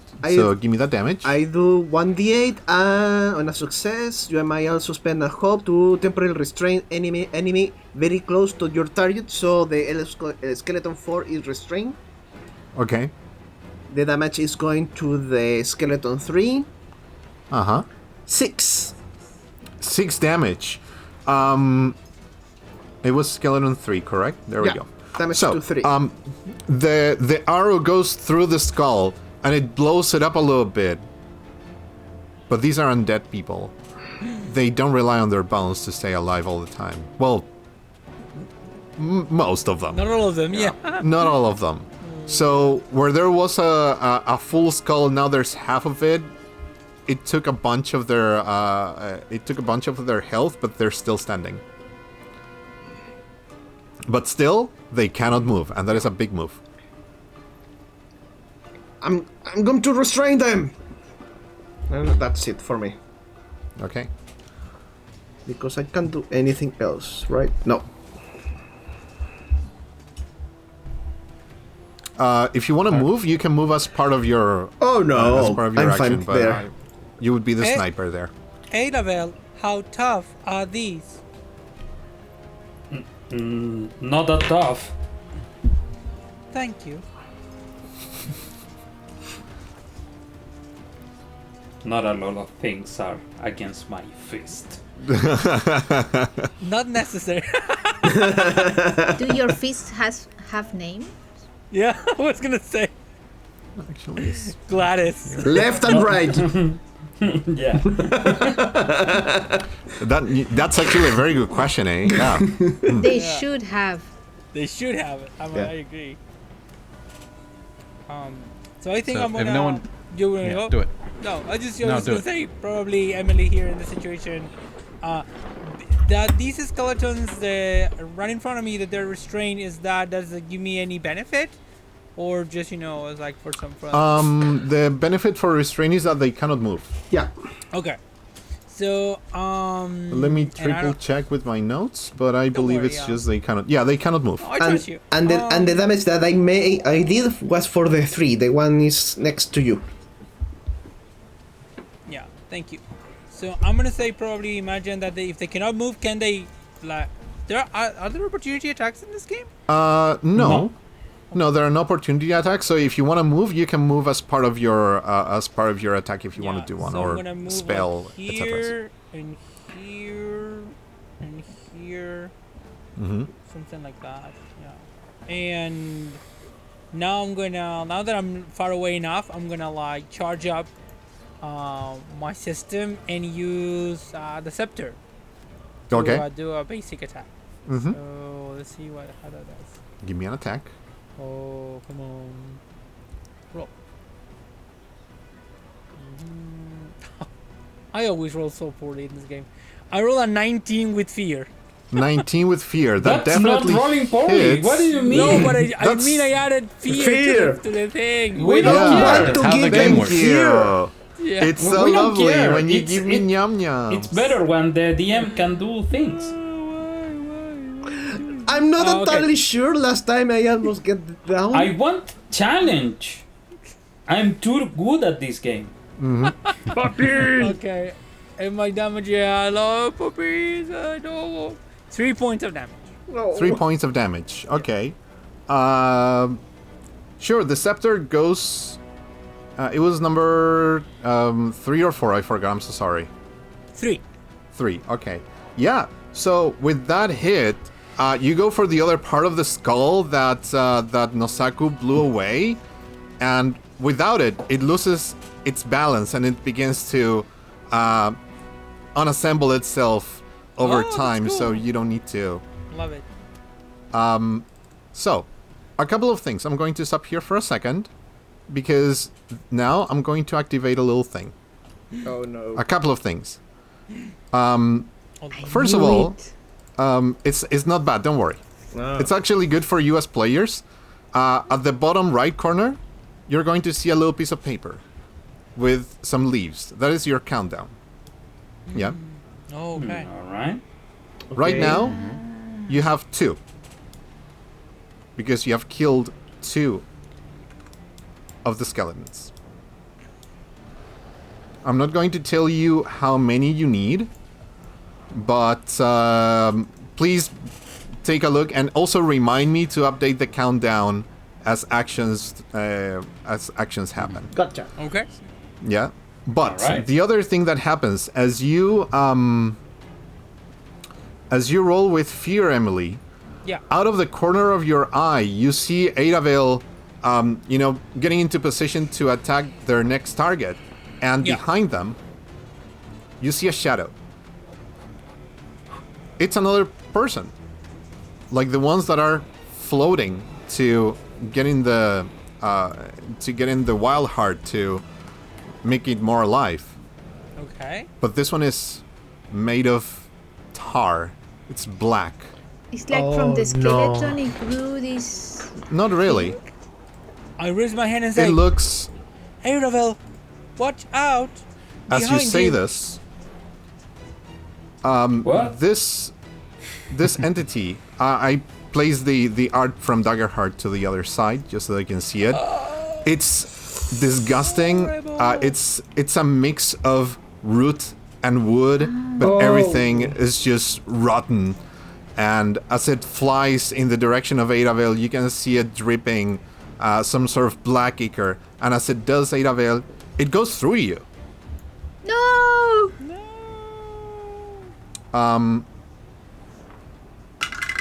Does a 13 hit you? I believe it Yes. does. Okay. Here's what happens. Actually, I spend only one fear. You turn around from Emily's reaction, and then there's black. And Emily, as you call him out, and Eiravel turns around to see the entity, it's like Eiravel suddenly lost consciousness, but he's still standing. His arms go down, limp, It's like barely inside standing, of him? maintaining balance. It's like inside of him? No, Is it like this It slumber passes thing through. that I can do? Like kind of a magical sleep? Eiravel, you are incapacitated until something happens. Oh, fuck it is! Oh, no! All right. No damage, right? No damage. All right. Sleepy time. Can I go? Sure. Give me 1 second because I Okay. still need to spend. I need to spend stuff. And this is without a save, without nothing. Basically, because it managed to hit you To hit you, yeah. instead of giving you damage, it causes this effect. Oh, all right. Yeah. All right. I see. With that, seeing the other skeleton, skeleton number 4 really wants to go for Emily, but the next target is Cassian, so it's gonna go for you. That's gonna be a 9 to hit. Hits. Okay. They're going to hurt you. Actually, their group attack is kind of lame. I don't know why they do it. You're going to take 9 points of damage. I'm actually gonna spend another armor slot and take no damage. Okay, so the scimitar that this skeleton is carrying, it slashes you, but it catches part of your armor, which is destroyed in parts, but it's still hanging on. And finally, the other skeleton that is behind Whitefire is going to attempt to attack her again. That is definitely going to hit her. She's not No, it going to isn't. take damage, but the Oh, countdown okay. is going to go down by 1. No, I'm gonna take a stress and block it. Fantastic. That is using your I am your shield. shield, correct. You see this happen, Eiravel, and instinctively you throw your... you're carrying a shield, right? Cassian. Yeah. Your round shield Cassian. I don't see barely anything, blocks I'm- the attack, but it does, yes. Actually, So I take the damage. yeah. You would take the damage. So there'll be 3, 1, 6 damage. All right. So I reduce that by 2 for my strength. Still, I take 1 HP. All right, and that is going to be everything that happens with invaders. It's your guys' turn now. I have a question. Yeah. I can't find how much I can move. You can move, let's say, 30 feet, because that is close range. Okay, so I'm going to... Oh, I look at Eiravel like, no, but I have to protect Grove Keeper, so I rush to Grove Keeper in my coyote form. Yeah. I can't pick up the token. Okay, here. There. Okay, can you move it? Why can't Okay, I fantastic. move? Oh, let me see if you're There. assigned to it. I Give me a second. Right. Yeah. No, it's because I have like There we go. the wrong. And I'm going to bite a Yeah, femur. go ahead and bite them. And try to take a bone. Yeah, that is so going he to hasn't be... been attacked. Grave Warden have been No, Grove she- Keeper. Sorry, Grove- Grove Keeper has been protecting herself, right? Yeah, Whitefire is only going to protect herself. You see, the arm that summoned the vines now goes back to the Wildheart, and it begins feeding again from the souls of from the spirits that are around you. So I roll. These are so confusing each time I turn into a beast. Yeah, so when you turn into an animal, you have +2 strength. Yeah. And your damage is a d8. So I roll 2 dice, and I add +2, right? Mm-hmm. Okay, roll. Roll. Okay. It rolled. It didn't say it was. It was 14. It doesn't say it was with hope or fear. It doesn't say if it's hope with or fear. Oh, that's interesting. The left one is a 9. Yeah. Is the higher one. I don't know. Let's say that is with hope, because I would say Okay. that hope usually goes first and then fear goes later. So that's... So, okay. And the damage is a d8. And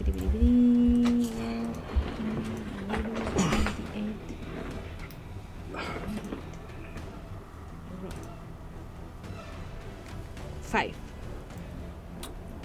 Plus 5 to hit or 5 damage? 5 damage. It was a 14 to hit, Oh yeah, that definitely hits. and is 5 damage. Okay, 5 damage. You gnaw on the skeleton's. Let's say for the height. Would you go for the legs or would you go high? For a femur, like. All right, so you pull one out, and this skeleton is now. I take a leg. Yeah, it's now bouncing around, trying to keep their balance. It's actually like a really. It's like a pogo stick with arms. Okay. So you cause 1 damage right there. I'm going to take a GM action here. I'm going to spend a fear. I'm going to give myself 2 tokens. And I'm going to spend 2. From the ground up,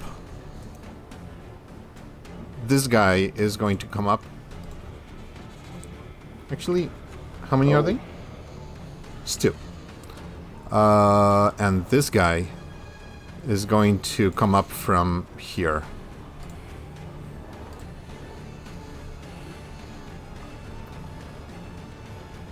That's it? Yeah, and now you can continue. All right. Cassian is going to take 1 step back. Mm-hmm. The mace is going to glow with the power of splendor, Mm-hmm. literally illuminating, shining off his armor. And I'm going to spend 1 hope to invoke Hero in Shining Armor as I launch my spirit weapon at Skeleton 1. Yeah. And if it's a good roll, it's also going to go at Skeleton 4. Nice. Oh, So Good. this is a love it. Right, so it's going to go and then bounce back to you. Okay, that's actually kind of cool. So this is a 10 with hope. If that doesn't hit, That I'm going to mark a doesn't stress hit. to re.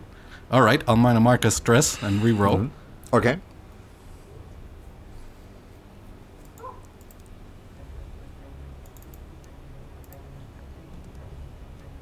$15 with hope. That definitely hits. So All give me right, some in damage. which case, I'm going to mark another stress, and a second blast is going to head towards Skeleton 4 for 5 damage each. 5 damage each. Okay. A couple of things happen. First of all, you hit Skeleton 4 on the way back. It loses one of the arms as it's still restrained. It's actually it actually kind of showers you with the particles of bone. Skeleton 1, Ponono, it collapses in front of you. Their ribcage destroyed, and the bones just come down. Interestingly enough, that's actually a really big hit. A couple things happen. The Wildheart gives another... It's accepting the energy. It's accepting the spirits, trying to feed it. it looks stronger. It feels stronger. There's a vibration around it. And Whitefire says to you, exactly, keep going. It's gonna take a little bit more. Eiravel, you see a skull in front of you, laughing at you. And all of a sudden, it fades. You're back in the fight. Oh no, I deleted you, I'm sorry. I'm not back in the fight. but- I'm deleted from existence. Yes, but yeah, you're back in the fight. I'm going to give you your token back because I don't know how to remove the things. But let's see if that works. Yeah, that works. There we go. All right. All of a sudden, you wake up, you see around you, and there's a couple skeletons on the ground, unmoving, destroyed. And the wraith is still there. And the wraith is still there. All right. Can I take my turn? Go for it. I'm gonna insert my coin and I'm going to punch a ghost. Yep. Can Punch I some do ghosts. the help action? A joint attack would be nice. Can I use the spend a hope in order to help? How Because would it you? says To get How with rid a of- would you jeep help? to distract the wraith, like or some howlings? Okay. Interesting. Let me take a look at Because couple it notes. says you can spend a hope to help an ally Yeah. who is making an action. Okay. Can you I do will it allow it. while you are transformer?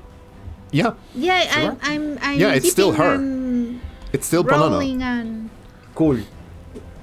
All right. So roll a this, d6 Yeah, roll a d6 adventure dice. Yeah. So give yourself a d6, Alejandro,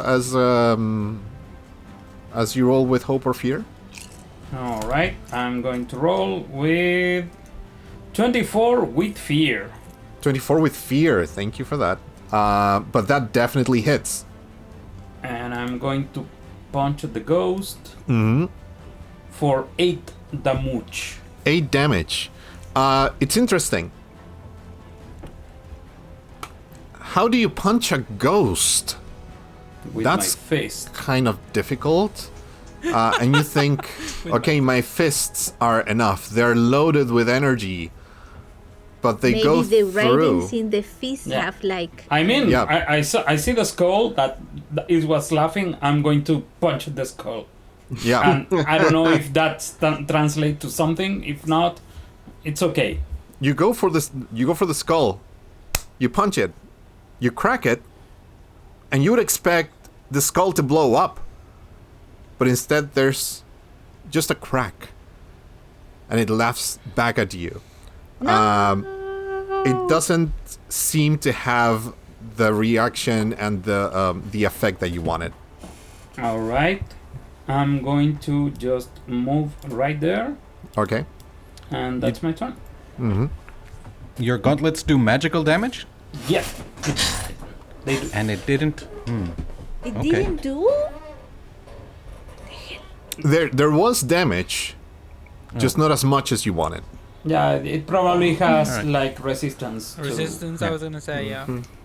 Somebody bite it, somebody shoot it. Because I do magical damage. Well, I was gonna shoot Eiravel back, so now that he's back, I'm probably gonna shoot the thing. Okay. That wraith just to test it. Now the thing is, you roll with fear, correct? Yeah, I roll Yeah. with fear. So, a couple of things are going to happen. I'm going to spend 2 action points, and another skeleton is going to appear here, and another skeleton is going to appear right here. I'm going to spend another one. This skeleton 5, is going to go in the direction of the Gravekeeper, and is going to attack her. That's definitely gonna hit. She's going to make another Shield of Vines, and the countdown is going to go down 1. Nope, I'm gonna take it. Okay, I'll take it. so because you're taking it, does a 12 hit you? I believe it does. Yeah. You're going My to evasion take... is 5. Alright, That's please still remember. pretty high. It's amazing. You're going to take 7 damage. Okay. Oh, okay. Take 1 hit point. I am going to spend a fear again to give myself 2 action points. This skeleton right here is going to go behind you, Ponono, in the direction of the Gravekeeper, and is going to attack the Gravekeeper as well. Can I? That's going to be a 4. The Gravekeeper just moves out of the way, and the skeleton, it doesn't, nothing happens in this one, because the skeleton fails to hit her. Ponono. Question. Yeah.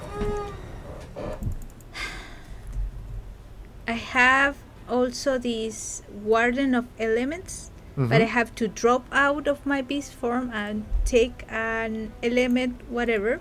Yeah. It doesn't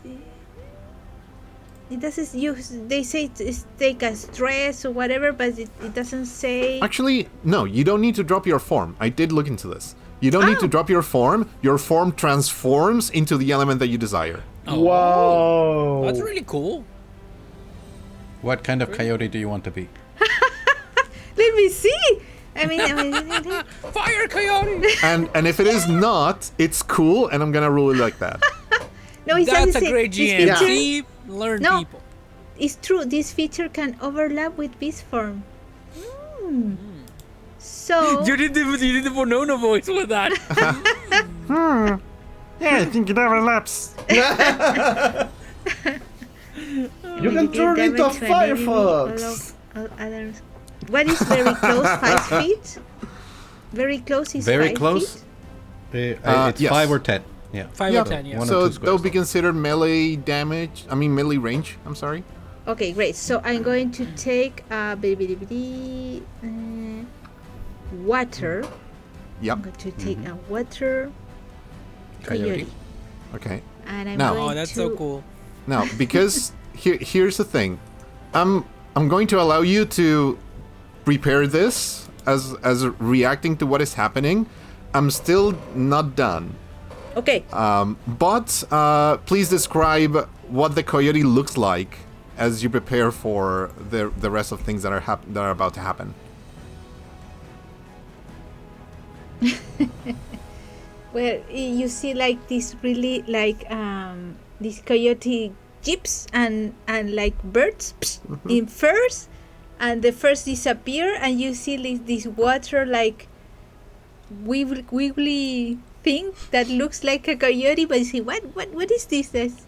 And this mouth of and these eyes, this look like these eyes, eye and ears and mouth. You can tell from the shape, but the other things like really you can't tell the shape. That's cool. That's pretty good. All right. Yeah. Yeah. Finally, I'm going to spend. Wait, how much is this? I don't know. Oh no, it's an action. Cool.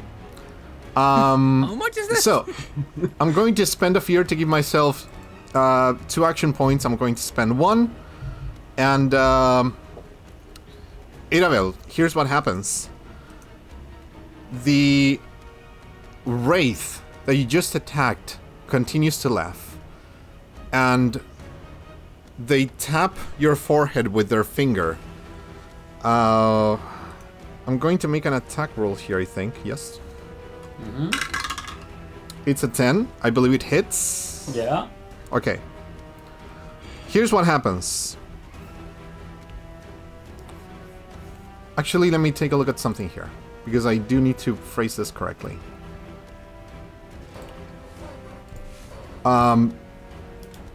There's some memory. It hurts you. It makes your heart compress a little bit. It makes your stomach begin to vibrate in a bad way.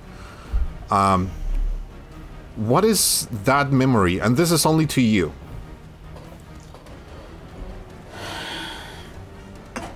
It's the memory when I was. I don't know how what is the word in English actually? Mm-hmm. When I stopped to being a knight, actually. Mm-hmm. I was like stripped of my honors and When you fell from grace? Yeah. So yeah. The fear of disappointment, the fear of not being at the height that is required, overtakes you. Two things are going to happen. I'm going to deal...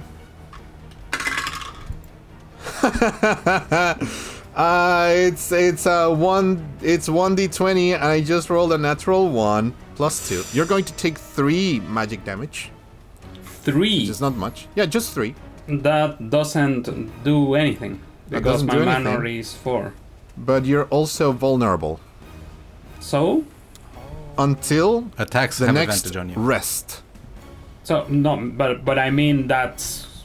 how much damage? Because I have some things that I could do. Vulnerable means that Attacks your against you have opponents advantage. have advantage But- until you rest again. So 0 damage, but Yeah, Ah, 0 alright. damage. Fuck. they But- hit you easier. Yeah, I wanted the damage, actually. I wanted to do more damage. yeah, You suck, Grave. You suck! yeah. And I'm invisible. As you remember this, your vision comes back to reality, and the smirk on it's a skull, but somehow the bones shift and move, and it feels like their smile, their grin becomes wider as they feed and they feast on your memories, like if they were delicious to them. And I'm going to spend the last action And attack me again. for another wraith to appear, and this one is going to travel in the... I knew it. Actually, what could be more interesting? Alright, they're going to go in the direction of Cassian. But that's all they're going to be able to do. So Cassian, at this moment, you see this ghastly figure appearing. It's the shape of a woman, a human woman.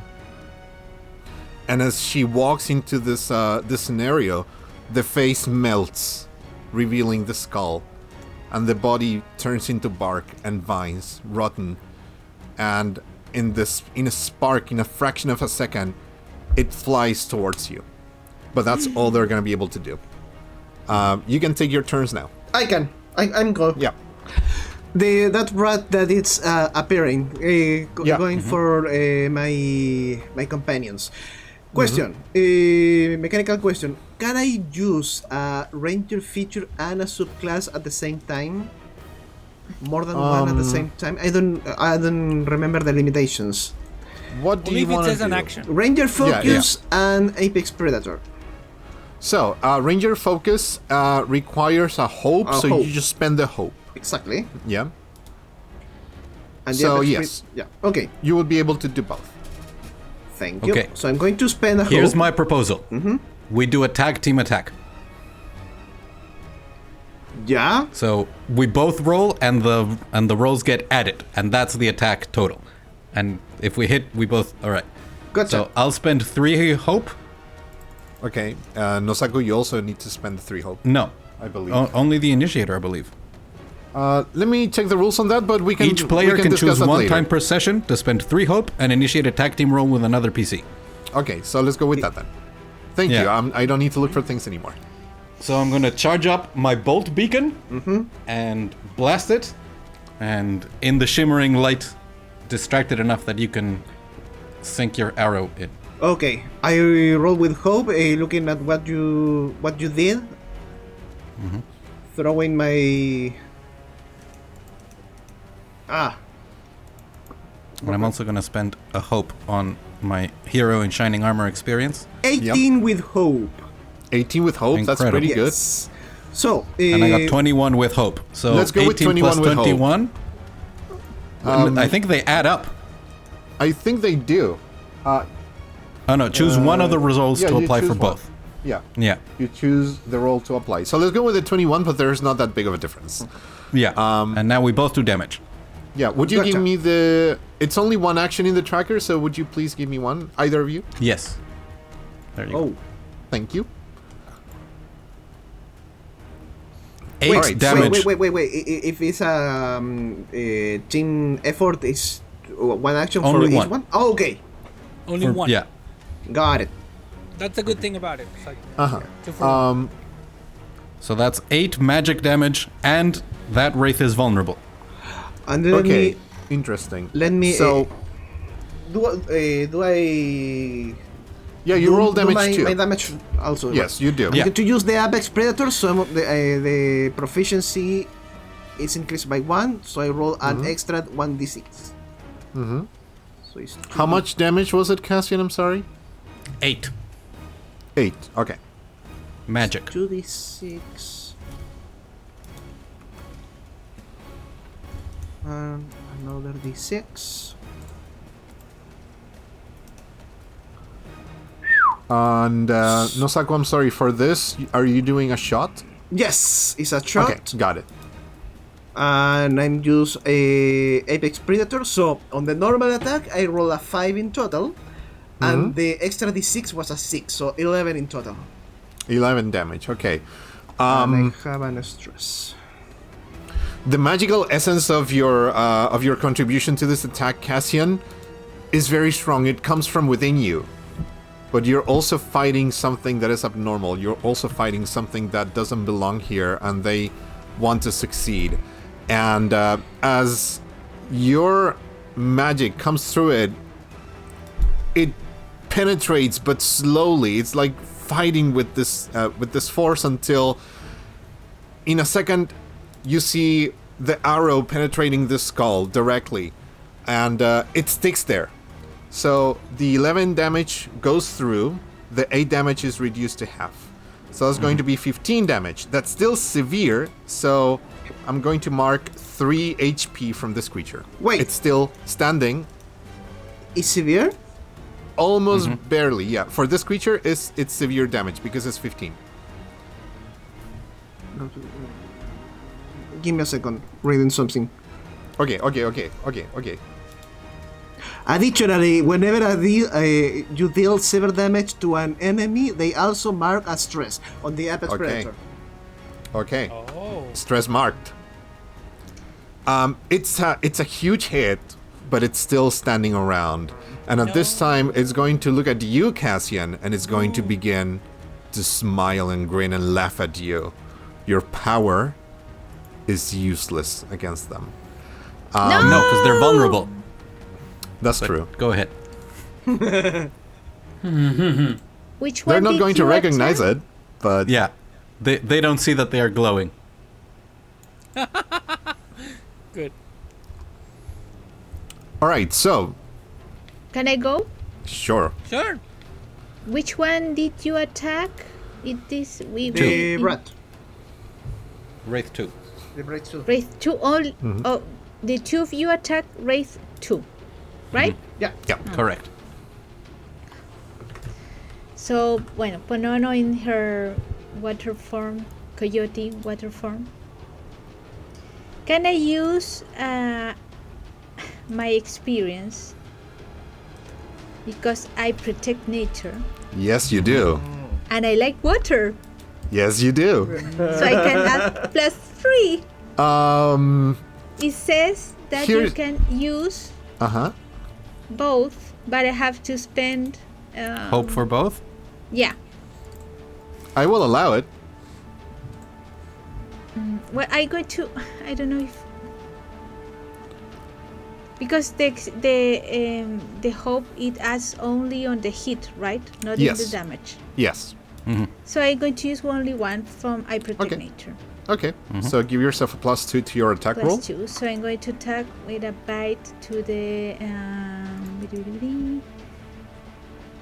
skeleton 7, Okay. and I'm going to bite.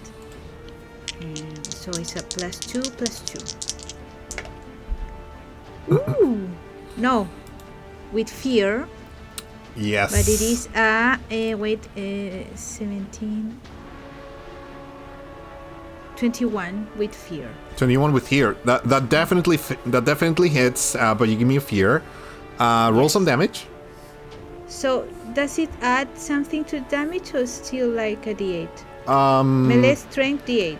Let me take a look at what your This water is 2 form plus says, 2. just No, to make sure. it doesn't add. Because I believe that's area, right? Yeah. So All other enemies within very close range mark a stress. Yes. So, let's Skeleton rule that Skeleton 5 is also within very close range. So this would affect So- them as well. I rolled a 7. Yeah. I don't know if I add the +2 for strength in my pack predator. For now, let's say you do. Okay, Because so it's a I don't want to 9. look for rules because I don't want to take too much Because time. it says +2 strength, melee strength D8. Yeah. The So, damage. so let's go with that. Okay, so it's 9. That's damage. 9. That's major damage on skeleton number 7. I'm going to add 1 to the tracker. Sorry, to the countdown, I'm sorry. How do I edit this again? There we go. Oh no. There we go. So you have 1 more. And because this skeleton is now destroyed, so where do you go with your attack? Where do you go with your bite? Always to the bones of the feet, the legs. Okay. So you rip off both legs, and the skeleton at that point collapses. They try to reach the Grove Keeper to try to attack her and try to eat.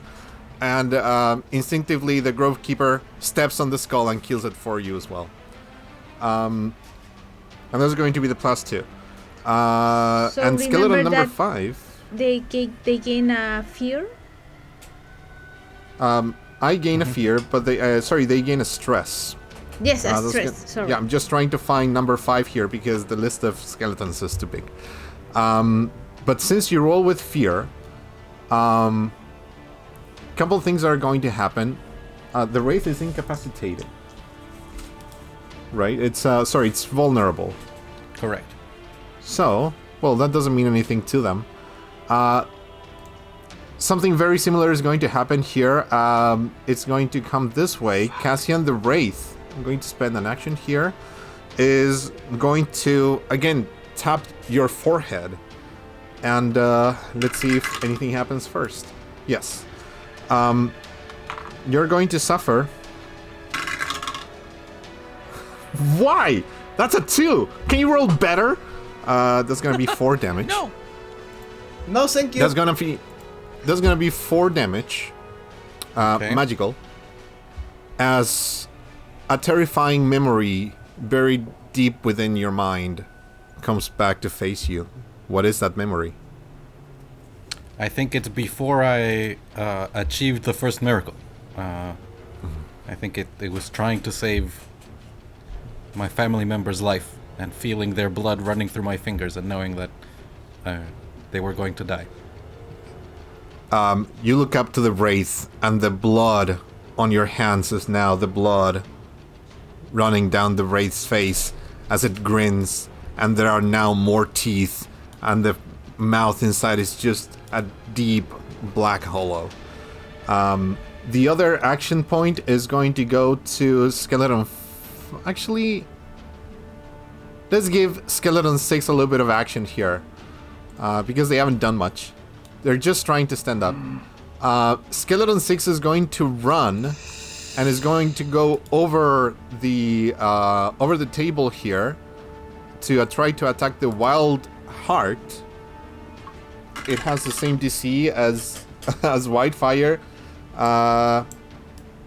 It has a 0 modifier, so that's gonna be 8.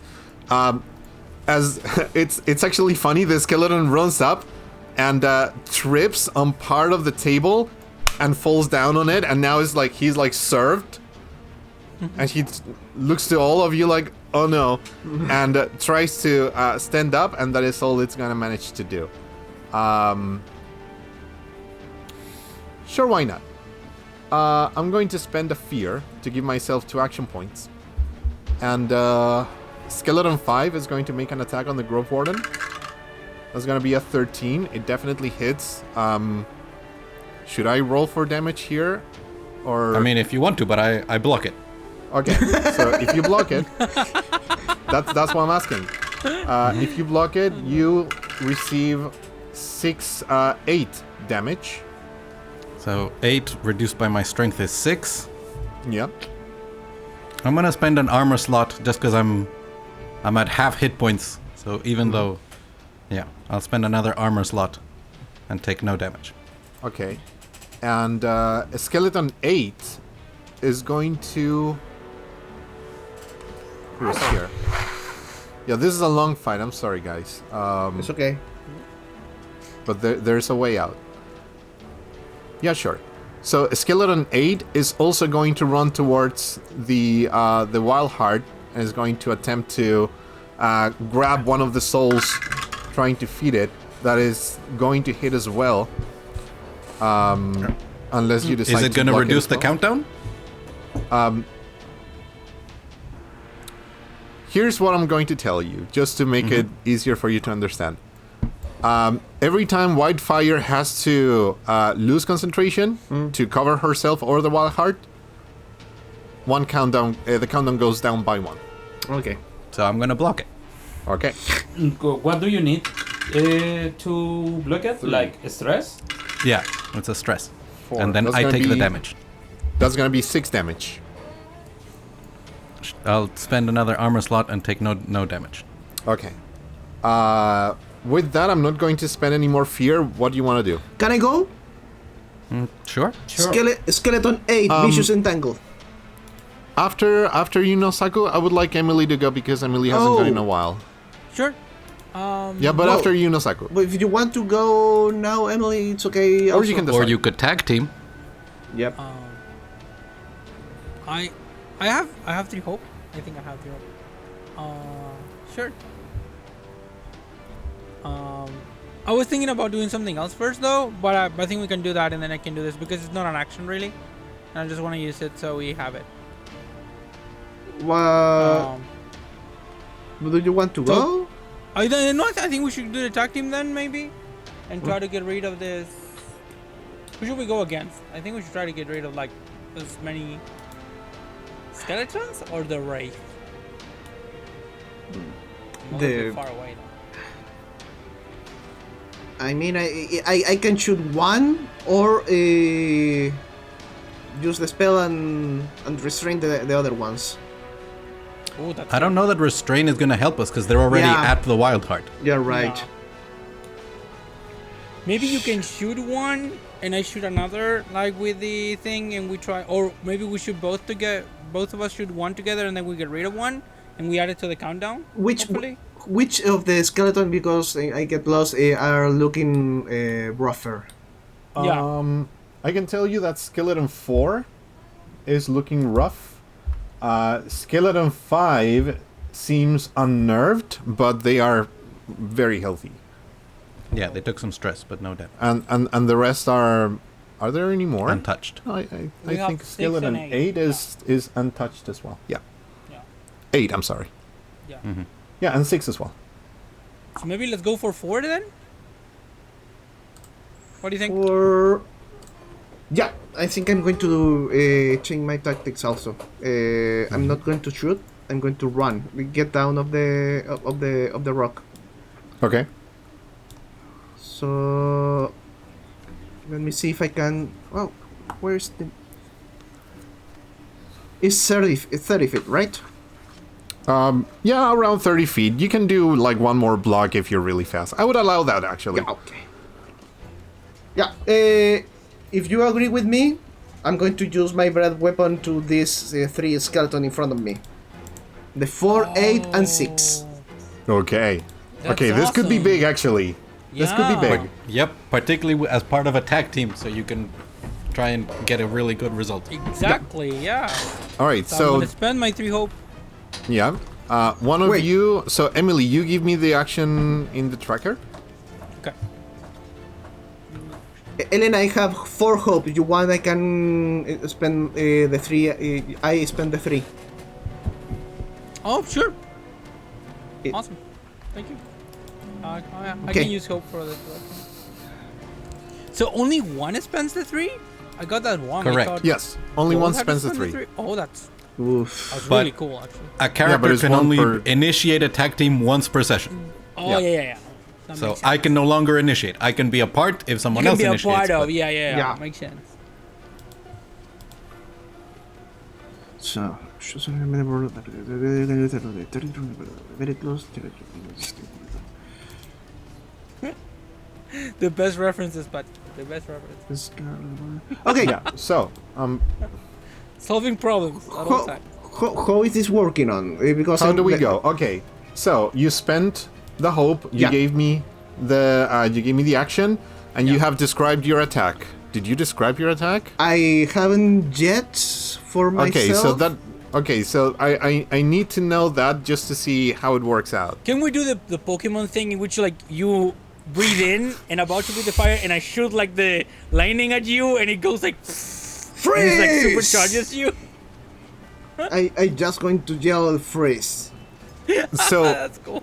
Oh, that's like okay. Yeah, I like the vision. I like the visual of this. Yeah, So I each one supercharge. of you roll to attack, and we're going to take the highest.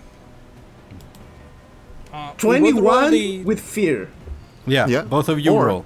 No, I think you- Elena, sorry, Emily, what did you Yeah. roll? I'm gonna roll, but I think you're probably gonna roll better than you're gonna roll better than I did. No, here's the thing. It's better for you to roll with hope than Yeah. to roll with fear. 13 with hope. Uh, Oh, and that is my attack. Sorry, that's 15 then with hope. okay, yeah. My suggestion is, Emily, because you're initiating the tag team, we're gonna go with yours. Okay. Yeah. Yeah, just because it's more convenient, because you don't want to roll with fear. So again, I hope back, and then Yes. yeah, 15 with hope, and Yep. And now Saku, both roll damage unleash and add that your- up. Yeah. Yes, you both we roll both roll? damage. Okay. Yes, you Yeah. both roll damage. So, this is going to be How much did you roll? An 8 roll on 5. a 1d8. Awesome, and I rolled 5. So 13 total. I rolled a 5 on a d6. So Wonderful. Listen, we're getting good at this game. yeah. yeah. Sunday. So, very close range is 10. actually Nosaku. Here's the thing. Which ones do you want to hit? You said it was 4, 8, and 6. That's my 4, 8, original and 6. idea. Here's what I'm going to give you. Just because you're a little bit Ooh. more agile than the rest, you can move one more Yeah, I understand. to actually get to hit 6. Because from here it's 10 feet and 15 is like outside of the very far. But What that about would do it. What about there? That would do it. Yeah. Nice. Yeah. So, what was your damage? 8 13 total. ice into for me. And 8 5 ice lightning. and 5 lightning. Okay. Here's what happens. You combine your powers, and Cassian and Eiravel, as you see these ghastly figures laughing at you and almost pouncing at you to feed off your suffering a little bit more. Nosaku and Emily, you release this mix of water, ice, and electricity. They all blend together, and it causes an explosion. Not a big one, but it's a Noticeable enough. detonation of magic that happens Yeah. around here. And as you do that, the spirits of the forest also help you in this. And they understand that these skeletons are in the way of them fulfilling their purpose. You destroy all of them. The explosion obliterates their bodies. And the 3 of them cease to exist. Yes. At Nice. this point, Awesome. Whitefire sees this and, okay, that is a little bit too fast. And she concentrates a little bit harder. And then there's silence.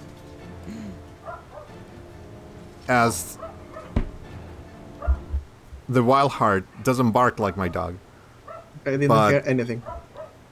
No. From it, the entire forest becomes silent as there's a strong beat from inside. At that moment, the wild heart begins to shimmer in green magic nature energy, and it's stronger and stronger, and at a moment, it blasts. The skeletons that are around you fall dead. The wraiths that are laughing at your suffering now suffer themselves. The blood smeared on the skull vanishes, and their figure as well. It goes with the air. And as all of them fall, disintegrate, and disappear, you reach the countdown of 8. Wildfire touches the stone. Yes, friends, we did it. That's good. Oh, that's good. Okay, that was rough. Are you okay? Never better. How about you, Cassian? We are not the worse for wear. You did very, very well. Aside from trauma, I'm again untouched. Well, That's a very good description. Yeah. you sleep on it, I guess. I Yeah, haven't bring been the touched. crate. We need to do this quickly. We need to get out of here. Just for expediency of time, and just because we are on a time right now, there are more spirits around you, and they all smile at you, wave, and return and fade into the trees where they belong.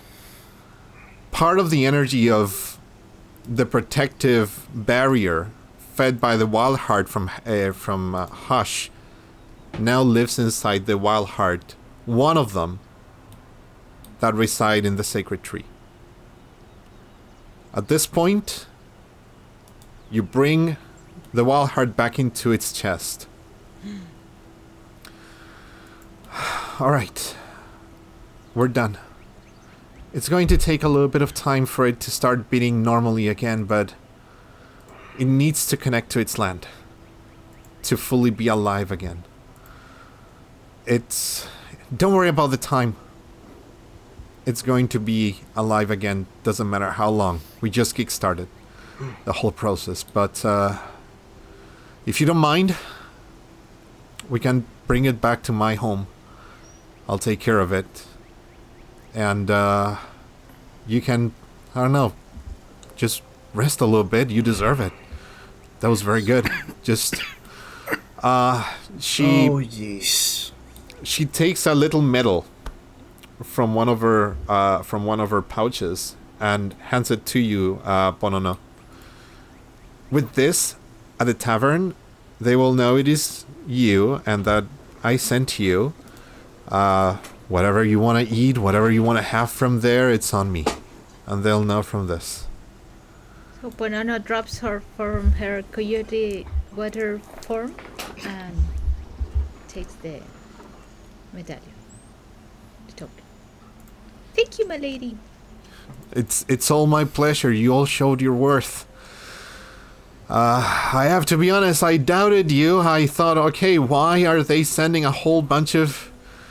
Well, I don't want to be mean with this, but Yeah, you I know. definitely They are don't show ugly. your power. Says as he smiles. We need better equipment. That too.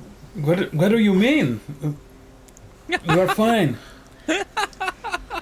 Ponono didn't get any damage. No, Me neither. Emily, neither. In this whole adventure, I am untouched. You're in touch, yeah. You just hit people with mean- your fists. You're physically untouched. Oh yeah. Yeah, I mean, trauma Emotionally was always traumatized. there. So it's like I didn't lose anything. That's really good. I'm going to use my sparing touch and Yeah. clear 2 hit points. So now I'm only at 1 of 6. Yeah, I there got you go. 6 out of 7 stress. If I Oh, was wow. not human, I would have maxed out on my stress. Holy cow! You was so very much close. you were like a stalwart defender. You did the Yes. whole thing. I should You have need to thrown think more shit at you guys. No thanks. No, thank you. okay. I really think I traumatized you with the previous Fight. Yeah. sessions that Yeah. we had because you didn't throw anything at me. Like, No. they didn't even bother. It is a waste of attack time me. to throw anything at you. Like, I mean- you don't take any. I mean, damage. when I saw the stat block and I read the description, I was like, yeah, that is going to be for Eiravel all the time. Like, I want to disable that motherfucker. For expediency, just so that we can close up for today, unless you want to continue with some other things. Actually, do you want to continue with some other things? First, I'm going to give back Ponono their rune. My dog. Hmm? My dog. Yeah, It's a doll. it's a doll? A stick doll. Okay, Stick doll, yeah. here. It's a creepy stick doll. Here, take this. I'm going to I'm going to How? Words English. Yay. Ponerlo sobre tu cabeza. Yeah, Okay. she Put A this on little top of away your of your yeah, on reach. top of your head. And give it you. Eh. Next time is Cassian's time. Yeah, I think we'll need it. I don't have anything. Eiravel is going to chill again in the cat. I'd mean, like if we to go back- experience the fire. If we go back moss to festival. the Yeah. All right. So you prepare everything. You place the chest inside the cart, and you drive. You drive the cart again back, going through the illusory trees, back to the center of town. And in this time that you've been out, the sun has set. But the colors of the trees around you are actually really beautiful, not just because of what they are, but because of the people who live around them. You see one after the other families leaving their homes and going to the central area of town, the club and tavern, and picking some things and then going south towards the celebration that they have, unknowing of all the dangers that you faced that could have fell upon them if you had failed. But you feel the satisfaction. You feel the progress with you. But now two of you have remembered things that you didn't forget, but that were not so present with you Yeah. as they are now. And when you go to sleep, the first thing you're going to... Actually, the last thing, I'm sorry, that you're going to remember as you drift into your sleep, and the first thing you remember when you wake up, are going to be the faces that you remembered. But they're skulls as well.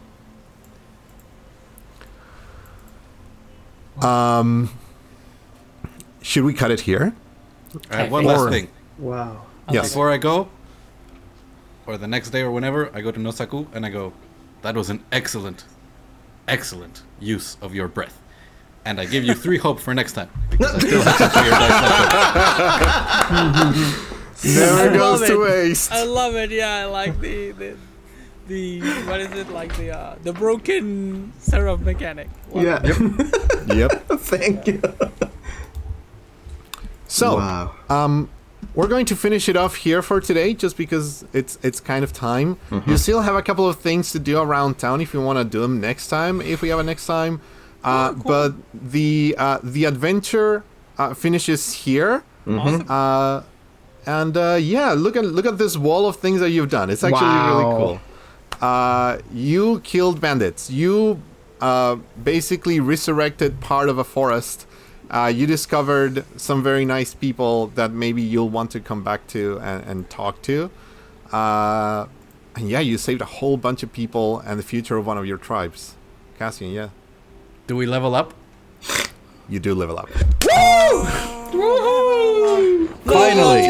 Level 2! There is a continuation for this. Are you plugging the next thing if it exists? Look, Have you seen Ponono? How can you ask that question after seeing Ponono? How? No, How no, can you no. No. After seeing Ponono, this is a campaign. no, I mean we're doing this. We're doing this. It's going to take a little while because I need to come up with a system to do the screen. But I would say this is the last thing that happens. As you come back into town, you see Fidget, Halython, and Lausa waiting for you because they really want to take you to the festival. Yeah. Mm-hmm. Awesome. All right. So yeah, I hope you had a great time, players. I hope you enjoyed it. Whoever is watching here, if you're following, thank you so much for being here. Thank you for watching. Yeah. Please help us with the gods of the algorithm. Like, subscribe, comment. If you found any details, like any rules that we passed by or that we misinterpreted, or if there's any valuable feedback that you would like to provide to our gameplay or to the system, you're completely invited to do that in the comments. And thank you so much. Yes. Just as a final note, tiny speech. It is very intimidating to be a DM for a group of DMs. Don't worry, we have one that is not a DM. That's true, and that's your turn next. I've done my deeds. I've paid the price. Now I can play with you guys, and I'm going to feel no shame. Yeah. You did amazing. You did amazing. You did super well. I hope you enjoyed it. It was really good. So, I guess we're going to continue the next Daggerheart adventure with your level 2, hopefully with a group name. And a couple more world building questions that I need to ask you that are going to be revealed in time. But in the meantime, thank you so much for coming. We love you very much. I'm going to copy Matthew Mercer on this one. Please don't forget to love each other. And we'll see you next time in Daggerheart, okay? Thank you so much. Bye-bye!